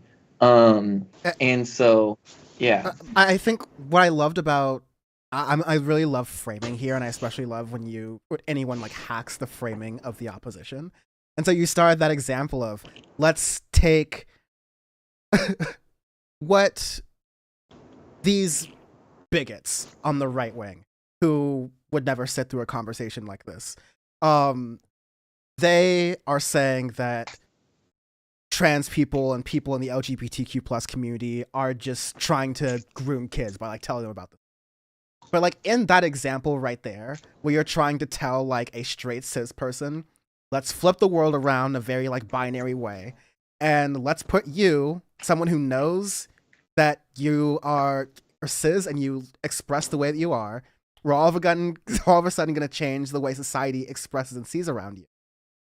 I think it's very easy for someone in that space to realize that a conversation or like someone mentioning, oh, well, I'm trans and this works, like that's not going to convince you, right? Like what is going on in your brain is really going to be who you are. So if you as a cis person can realize that from that perspective, that I like to believe there are some reasonable people out there, even some folks who are listening to like, this is helping unlock some stuff for them. And I'm reading that in chat too. So I thank you both for taking the time out to have this conversation and dialogue. I think it's very productive and one of the more productive dialogues I've had in the recent weeks about this. But I think that's just such a powerful way of framing it and explaining it to folks, of going like, the only thing that having conversations about this does is it increases your understanding about it. And it doesn't really change your opinion about things. People have the opinions they already have. But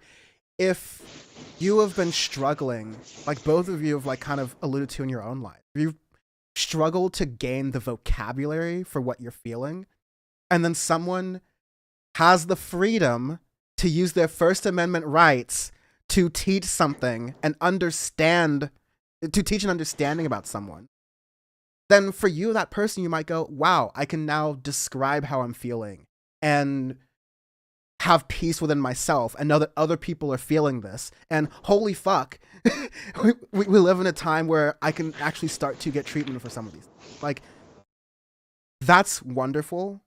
That's beautiful. The fact that you have an opportunity for people to struggle less than those who came before them, which I'm not going to make it a downer, but I'm going to say it highlights the need and the urgency in this day right now, I feel, to like be strong allies, be unwavering allies, be supportive for trans kids who are struggling. And of course, you know, trans adults, fuck them. No, I'm kidding. Like everyone, of course, but I mean, especially not to make it about me, but like thinking of myself growing up queer and thinking about how a loving environment would have saved me, and I know a lot of other queer folks, a lot of growing up stress and pain and suffering that they had in their lives. Why can't we do that? The American dream is supposed to be like, kids have it easier than you had to have it.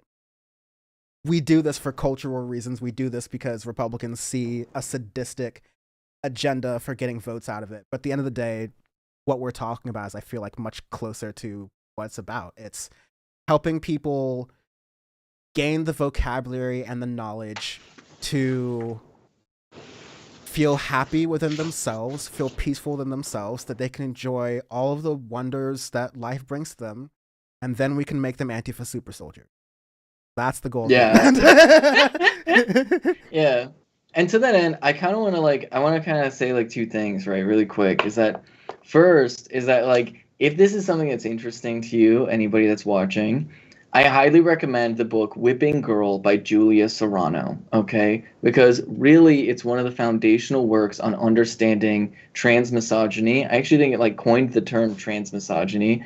Cis sexism, subconscious sex, all of these things is explained very, very well in that book. So I highly recommend that book. And then on top of that, when it comes to especially kids, like if we recognize that it would be abusive to force a cisgender girl to grow up as a boy, right? You should also recognize that it is the same experience, that like when you see a trans woman, you should really internalize the idea that she is most likely somebody, right? Now, granted, some people had really supportive parents early on, so kudos to them, congratulations to them. But the overwhelming majority of trans women, if you see a trans woman, you need to operate under the assumption that this is somebody that has always been a woman. This is somebody that has been forced to live their life as a man by society, by their parents, sometimes under the threat of violence, right? I mean, very often, to be entirely honest. And so, when you see trans people, think about trans people in that perspective. Think about trans people as having been scarred by having to be forced to perform a gender that is just not who they are. And if you need to think about it in terms of if cisgender people were forced to be the opposite gender, then just internalize that for a minute. Because ultimately, and this is like the last thing I'll say as part of this tangent here, what we are fighting for, right? When it comes to all these people who want to ask questions about, oh, what about hormones for youth? What about hormones for youth? All we're asking for, literally all we're asking for, it's this simple. And I need you all to internalize this phrase because it's so important, because it really gets the point across, okay? We just want kids to be able to go through whichever puberty they're the most comfortable with at the normal puberty age. That's it. That is it. If you don't understand hormones, you don't understand any of these things, if you don't understand any of this, all we want is for kids to be able to go through whatever puberty they're the most comfortable with at the normal puberty age. That's what it's all about. The beginning and end of it. So the people that want to fearmonger about oh, they're giving you drugs, oh, that are gonna, for the rest of your life, oh my goodness, or surgeries, don't let them fearmonger about all those things. Because at the end of the day, what it's all about is kids going through whatever puberty they're the most comfortable with at the normal puberty age. And it's just that simple.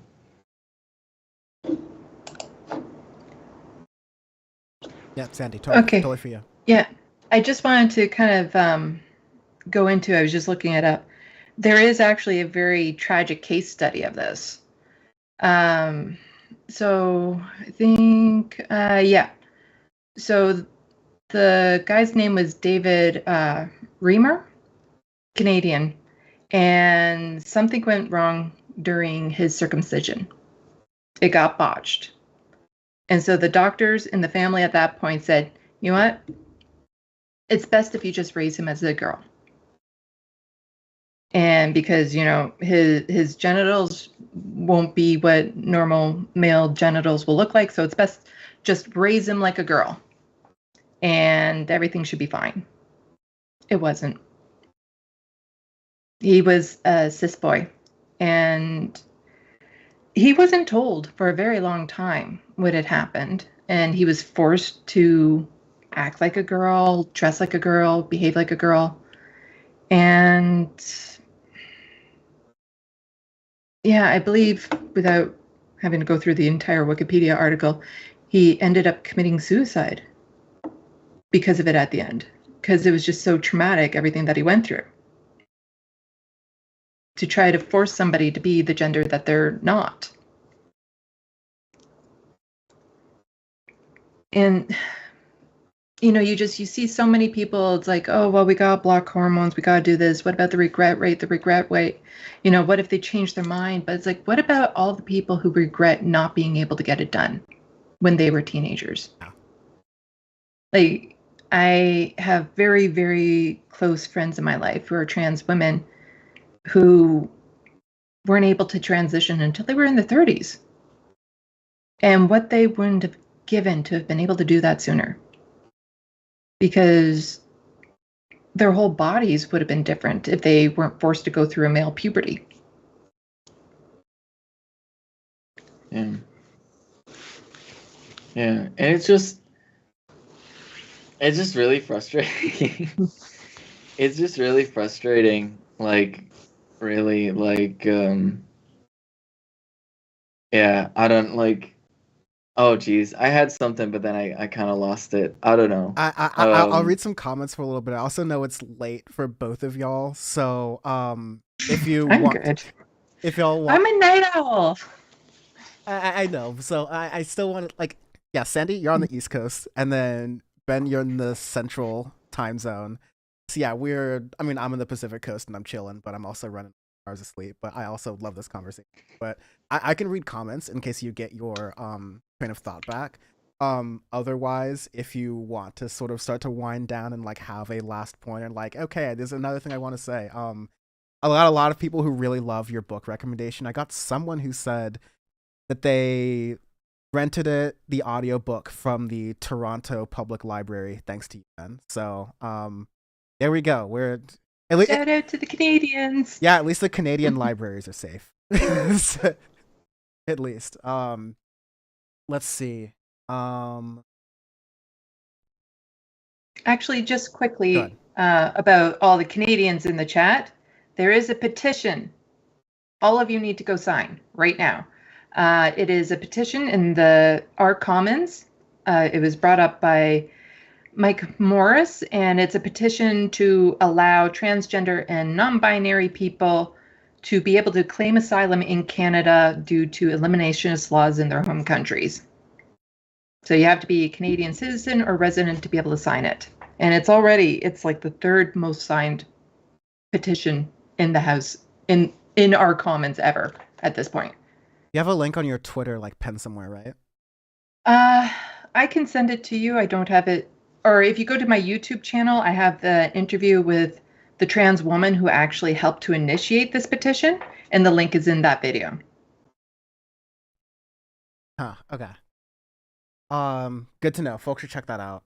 I've seen Spectrophonic, who just became a channel subscriber. Thank you so much. And yeah, hi, I'm Spectrophonic. I moderate YouTube for TYT and TDR. Why am I being modded? I don't know. There's like an auto modding system / I think C's, who's also usually on Power Report and also in the stream, has moderation access. So I don't know. Blame him. I'm just kidding. No, but thank you so much for subscribing.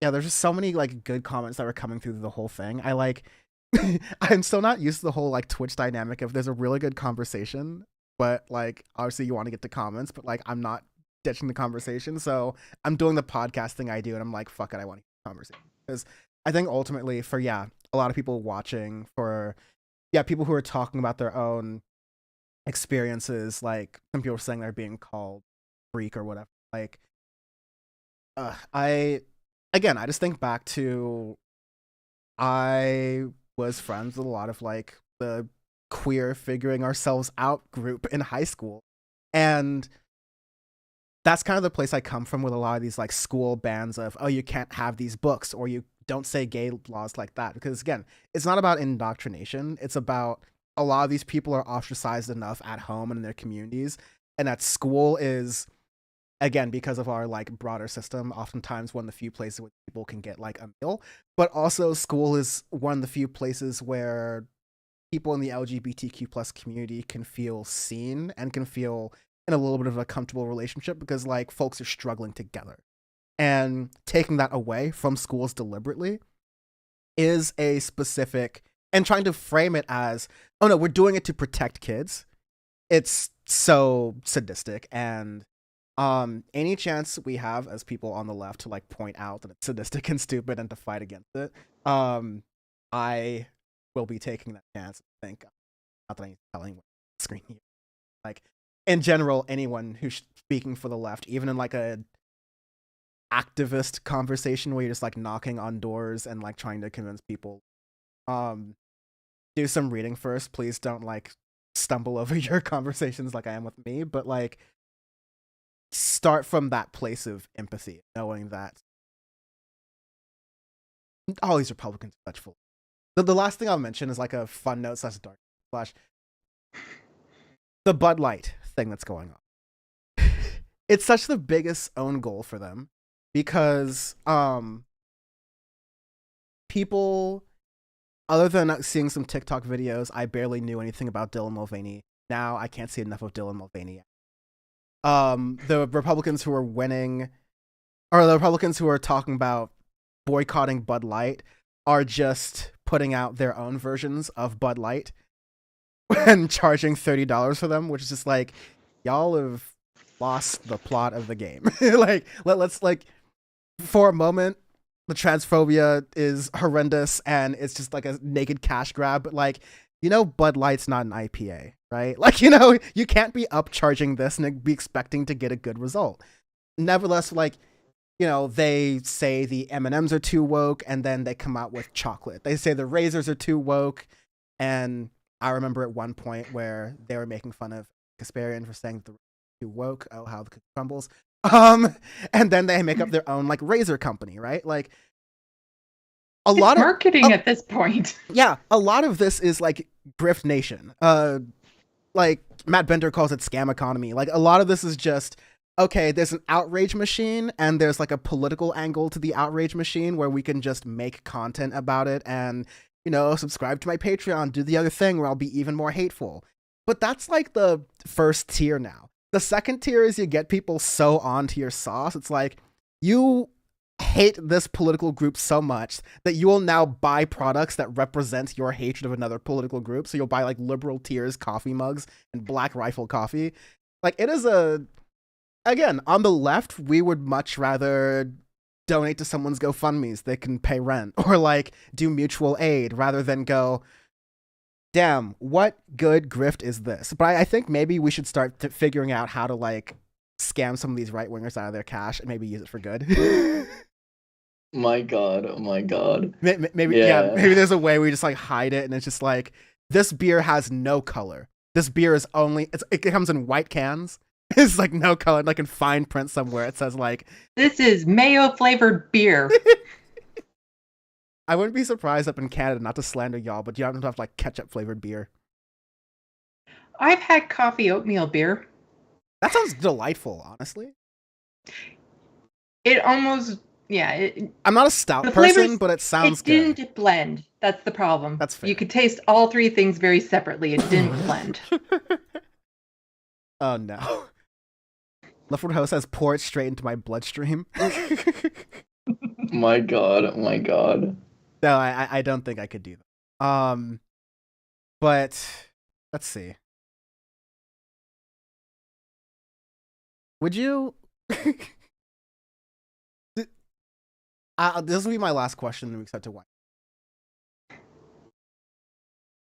I don't know even why I'm asking this question to y'all, but like, when a company, okay, so like Benny, you mentioned earlier that like, going back to that Lego example, if he has the like rainbow flag lapel on his little like ID thing, then that just means, okay, cool, I'll know that in this like 30-second interaction where I'm making a transaction in Capitalism USA, I won't get called a slur. Like it's a minor little like consolation as I'm walking around, right? But do you ever get a sense of, damn, Bud Light made like one slight business move and now the New York Post is trying to find videos of their marketing executive from 20 years ago drinking a beer, and now Ted Nugent is firing his gun, his AR-15, and missing nearly every single can. Just like, do you ever catch yourself where people are falling for the game so badly that you end up at a store and you're like, fuck it, I'll buy some Bud Light, whatever. Just like, does it end up actually working on you in a reverse psychology way? Because I'll tell you, Twisted Tea did for me. No, look, honestly, I don't even think it's like, because look, okay, like, I'm going to be real. I think it's fine, right? Like, because look, there's no ethical consumption under capitalism, right? We all recognize that there's exploitation all the way down. But here's the thing, like,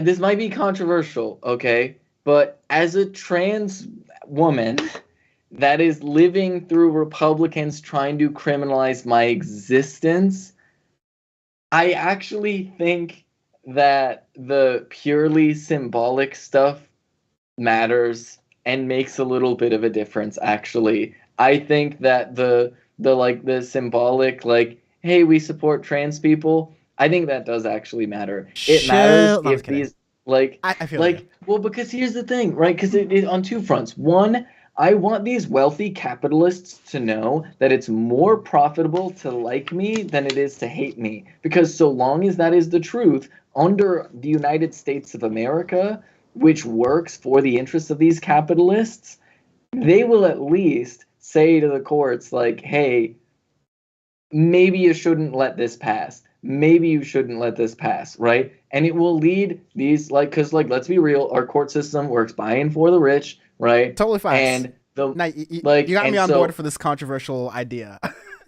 like, so, like, all of this, like, purely symbolic, like, yes, we support trans people, like, to me, it matters because the bar is at, I don't want to be put in a camp, right?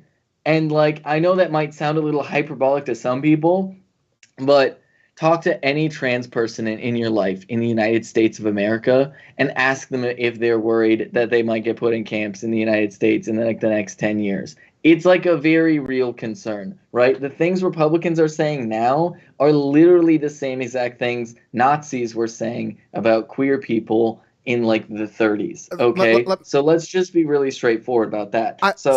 Yeah, sorry. I'll drink a Budweiser if it means I won't get put in a camp. To go off of that, the historical angle that I always like to add in here, I'm not even going to go back to the 30s. I remember during the Obama administration in America, where, you know, again, Obama was not even for gay marriage. I'm not even sure if Joe Biden was, but Joe Biden let it slip, and so Obama was like, okay, fuck, sure.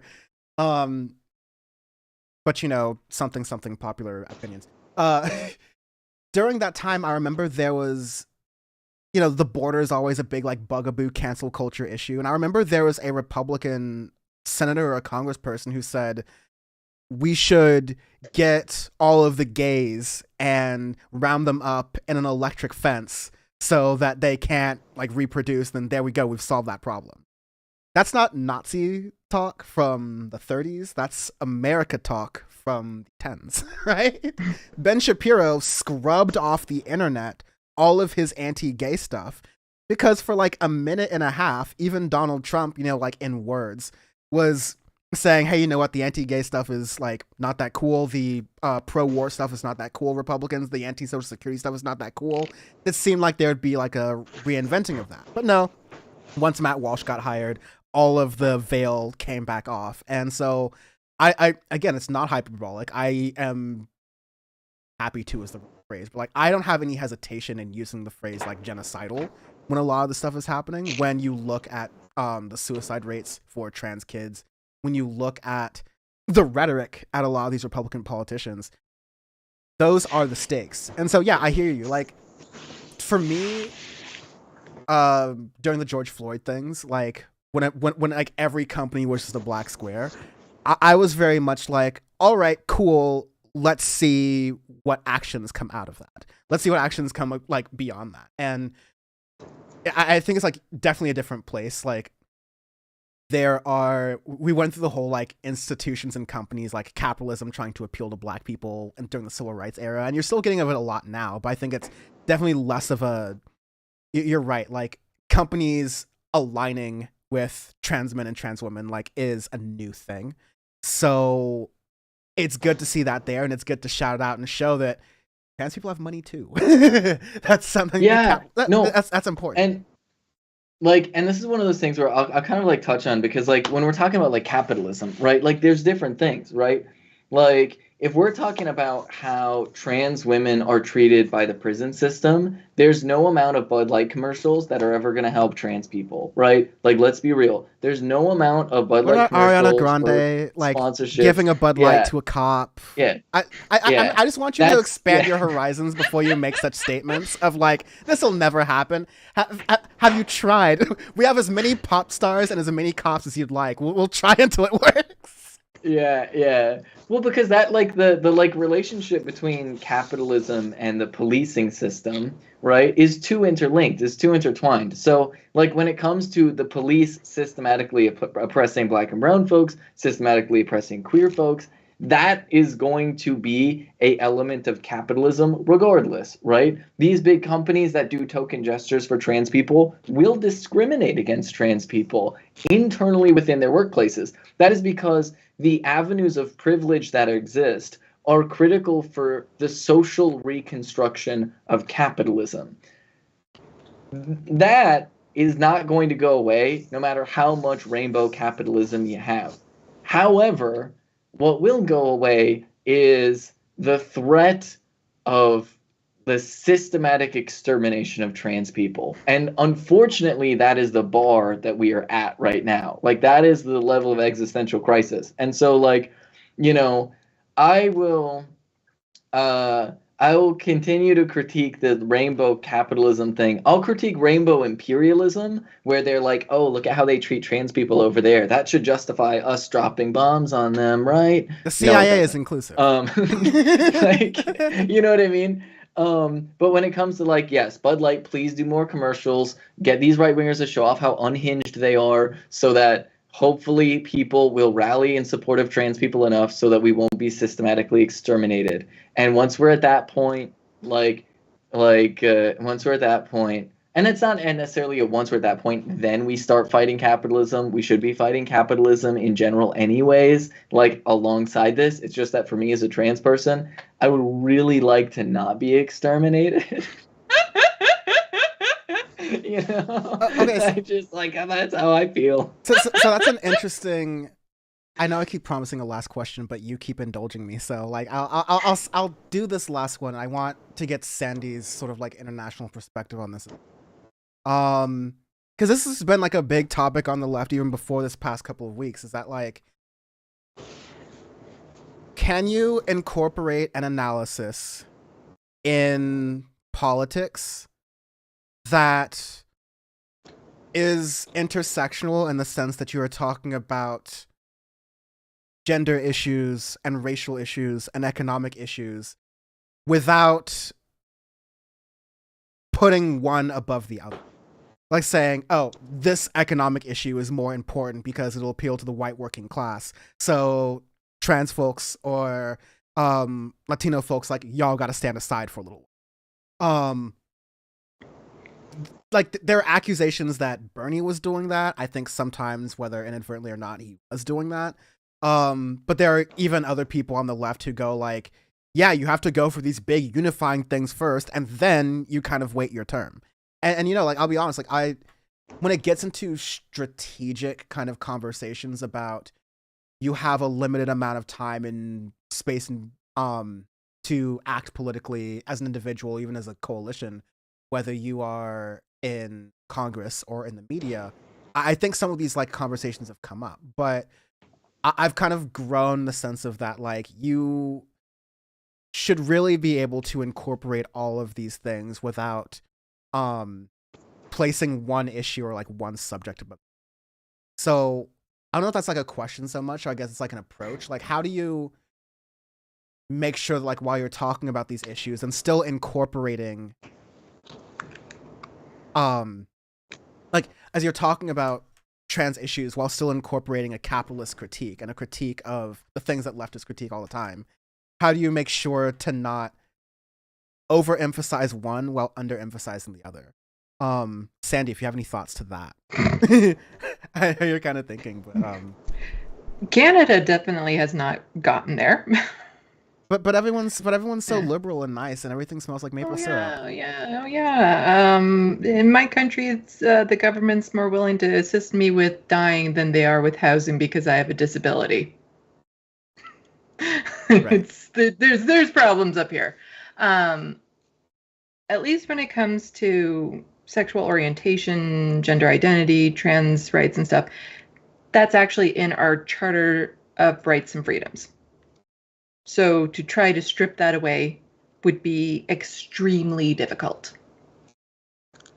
But all of our politics up here still are, it's usually class warfare type thing, you know, neoliberal, capitalist stuff. It's no different for the most part than it is in the States. It's just, we have more freedoms depending on which group you're in. Because, like I said, LGBTQ plus in the Charter of Rights and Freedoms. Indigenous peoples, what this country is doing to them is horrendous still. People living with disabilities, the way the government treats us is not good. So there's no solutions up here. It's just it's safer for some people up here than it is in the States. But it all depends on who you are still. Yeah.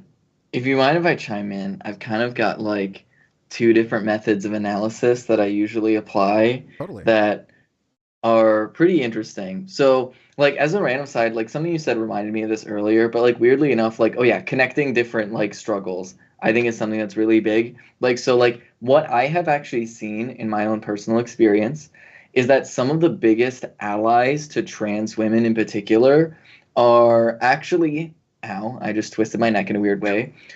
Story of my life. I'm always doing this. Yeah.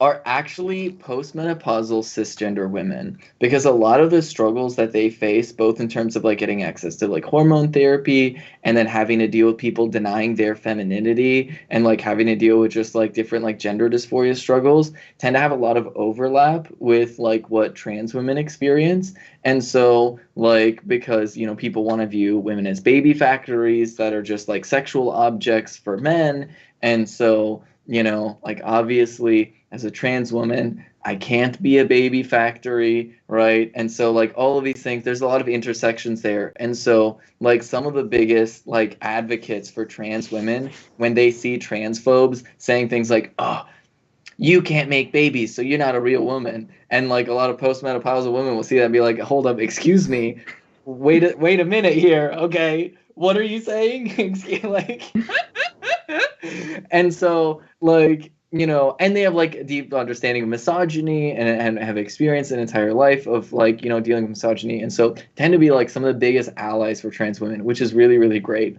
So shout out to the older cis women who like have been supportive to me and other trans women in life. But also, right, like, so in terms of methods of analysis, the truth of the matter is, like, it's very useful to address capitalism and individual issues at the same time. And one of the methods I use a lot is the sort of up the ladder, down the ladder approach, which is asking yourself, how am I individually being oppressed under this system? And then going up and saying, what core narratives are defining how people are viewing this, right? What is the core central narrative behind how people are viewing me as an individual person? And then going back down and saying, who is all affected by this core narrative, right? That method of analysis is something that is very, very useful. That is very, very useful because while you're looking at a system of oppression, every system of oppression has a core narrative that they believe about the world, right? It has a core narrative that it believes about the world. And so now to shift gears and to go into the other method of analysis, specifically when it comes to like gender, which is something I actually came to by going this up the ladder, down the ladder approach, right? Is relatively simple, right? And I call it the 4 genders of white supremacy. I call it the 4 genders of white supremacy. Because what rests, the core narrative that rests within that sort of 4 genders of white supremacy is this belief that cisgender heterosexual men are inherently violent, but their violence is justified and deserving because they use it to protect cis-het white women and children who are their property. And cis-het white women then in that condition are both completely without agency, right? And presumed innocent, right? Presumed completely innocent. And so what ends up happening is you have these 2 gender categories. One is inherently violent, right? One is a sort of a violent gender, and the other is this without agency gender, right? But it breaks down into 2 different categories of deserving versus undeserving, right? Where cisgender heterosexual white men are seen as deserving, right? And thus their violence is justified because they're these protectors. And because cisgender heterosexual white women are seen as deserving, right? Their lack of agency grants them this perceived inherent innocence. But you see within this construction, there is a mythical other from which these people, right, specifically the violent white men, are supposed to be defending the white women from, right? Like quite literally, it is how like the 14 words shapes what a lot of Americans still to this very day still use to construct their conceptions of gender, which is why, for example, when you talk about like male privilege among black men, it doesn't really make that much sense because fundamentally black men are not afforded the same privileges that white men are. Like it's a quite different construction of masculinity that is imposed, right? And like if you look at the way black women are treated in the United States, you see that while there is a denial of agency, there is not that presumed innocence, right? There is not that presumed innocence there. And so all of these things sort of layer on top of each other, and you start to realize that the way that gender and race intersect with each other is rooted in this white supremacist narrative about this mythical other. And so when it comes to queer people, like my experience as a trans woman, people view me as not having agency and thus view me as being feminine. But because I'm undeserving as a transgender woman, my femininity is rejected and my existence is being perceived as threatening. And so while they will call me a man, they don't view me as a man or treat me as a effeminate man or whatever. No, they treat me as a woman, right? I deal with misogyny on a daily basis, but without the like barriers that exist, the social barriers that would normally exist in polite society from somebody like, saying invasive things or committing acts of violence or being rude in some way, like all of those like presumed like this is the bare minimum of respect you're supposed to give people just sort of like fades away, right? And so in this you see that it's not that trans women are being viewed as men by these people. Our femininity is accepted at least in the general category of being seen as without agency. But because we are viewed as undeserving within this category, because we're viewed as undeserving, we are painted as like sort of this like perceived threat. And they call us men as an excuse to try and justify violence against trans women by trying to paint us as some sort of like threatening entity. And so with all of these things, basically, you start to recognize that like it's the and I was reading this really good book that explains how like gender was constructed during the colonial era in specific ways as to try and deny like black and brown folks like the traditional roles of masculinity and femininity and quite literally create entirely separate constructions for masculinity and femininity in that framework, and how it also ends up affecting like queer folks in general, like people who are gay or lesbian or bisexual, and people who are gender non-conforming in some way, shape, or form. That like fundamentally like they're sort of like constructed as separate genders that are subordinated to the cisgender heterosexual white folks. And so like when you view the world through the lens of like what is the narrative that's being used to justify what people are saying, then you start to realize that all of these things are connected, especially when you tie it to its colonial history and its role in early industrial capitalism in terms of specifically creating social systems and structures that were very much intended to socially reproduce existing capitalist hierarchies, existing oppressive hierarchies, in order to basically make it so that even if you have somebody who is, a working class person, as long as they're a cishet white person, right, they will feel closer to the interests of capital because their privilege is maintained by their ability to sort of like take on the mantle, the authority of the white supremacist system and use that as a badge to oppress people who are more marginalized than they are. And so it is just one of the ways in which they basically encourage working class people to socially reproduce the oppressive hierarchies of capitalism and white supremacy. And I hope all of that made sense. I tried to do my best, and like let me know if you think I'm wrong. Sandee, is Ben wrong? Hey, lower takes. Yeah, I love that framing. I'm trying to You see what I'm doing right here? I'm trying to start the next leftist drama right here on the show. That's gonna. I'm kidding. Way too soon. I'm sorry. I know. But I want to read a few comments in here. It's pretty much just like shouting out to what y'all said. Just really snarky dragon says, I also think there is there's intersectional politics with the disabled community and the trans community, is that and the media is silent on legislation coming for us, and many in the trans community with disabilities I follow have several chronic illness accounts or spoonies who are in with NB or trans. I didn't totally understand the full aspect of that, but I think there's like the point really snarky dragon was trying to make is that in this conversation of intersections, which I'm definitely going to cut myself off of here, and we'll table it and go, I'll come on y'all's shows and we can talk more about this stuff, because the intersection of all these different leftist movements and how we can all coalition build, be on each other's side and rise up to that, that's like the stuff I live for. And the different frameworks that both of you kind of like brought to this conversation have been really helpful for the audience, really helpful for me. And yeah, I'm going to be thinking about like how I better incorporate that in that dialogue, both like on camera and in activist spaces, where I hope everyone viewing this is thinking about how to take this political energy and make it positive off of a screen. Please do that. That's why I really care. But there was a good comment about what you were just saying.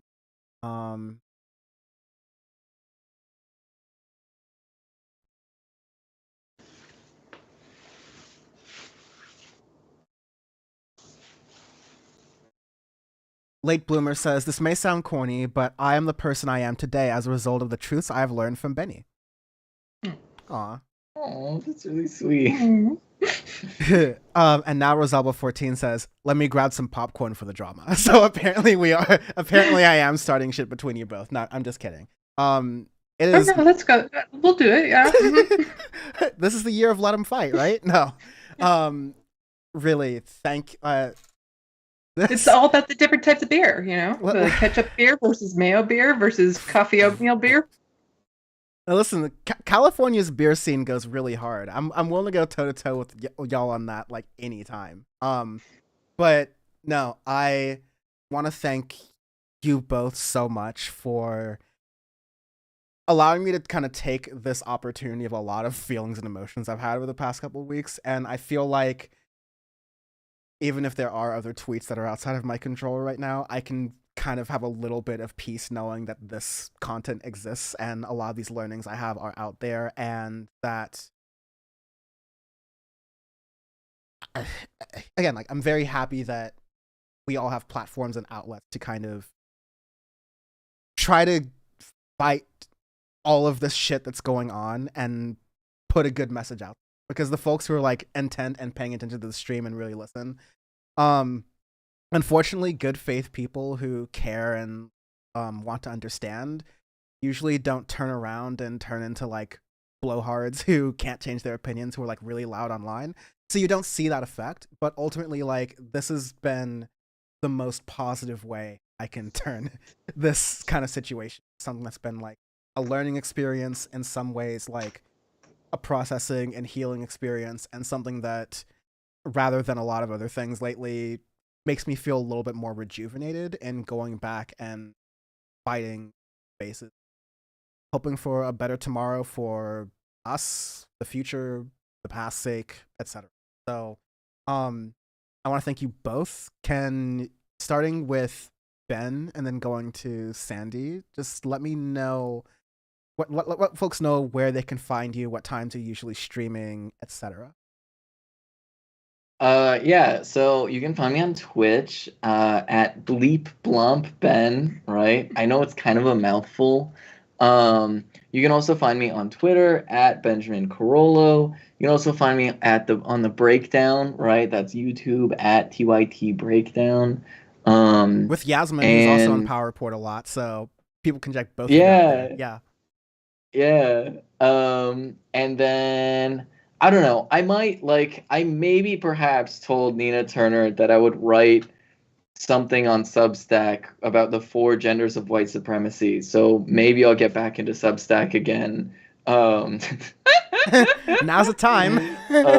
To like fully flesh that out. I kind of need to go back to like some of like the stuff I was reading about like colonialism and the construction of gender under like the colonial era. Because like I don't know, I feel like it needs to be. I need to flesh it out a little bit more to turn it into a piece of writing. But so Substack, yeah, I'm on Substack. Benjamin Carollo on Substack. Oh yeah. I will be sure to like tweet out and include your links in the description as well. Sandee, where can folks? I have a YouTube channel called Left of the Box, which is probably the best named channel out there. It's going to start beef. Let's start with that. I don't stream yet. I keep on saying one of these days I'm going to start live streaming, and I mean it every time I say it. Eventually it's going to happen. Just got to get my ADHD, autism kind of under control and that's the joy of content creation. Yeah. Figure out the last few steps I need to get set up before I can actually start doing it.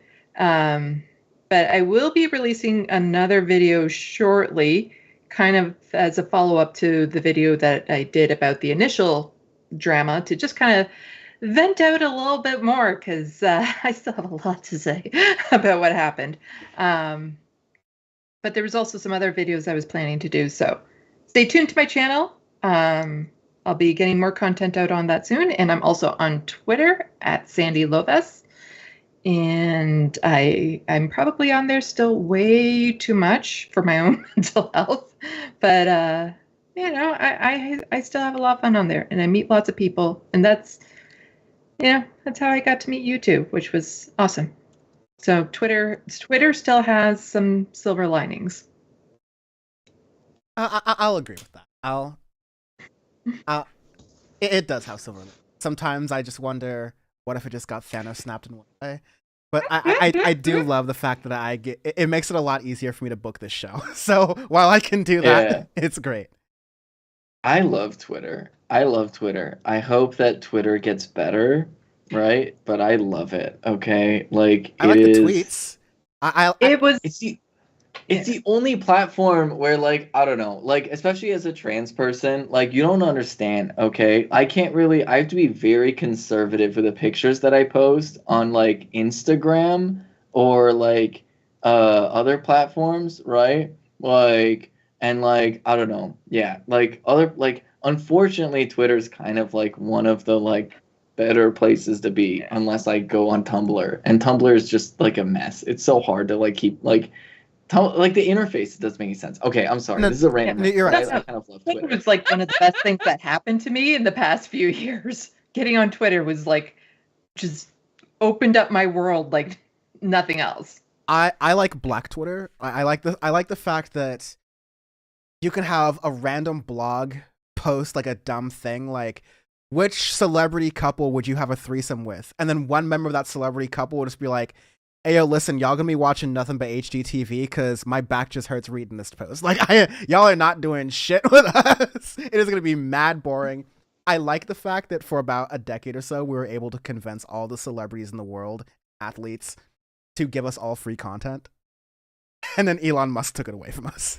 I like the community that exists. It's hard for these communities to kind of like go and reform elsewhere, and when it does, it gets like super scattered out. But like, yeah, I do have a great appreciation for Twitter and the communities that it even though for some reason it lets us all talk together, and that is not great sometimes.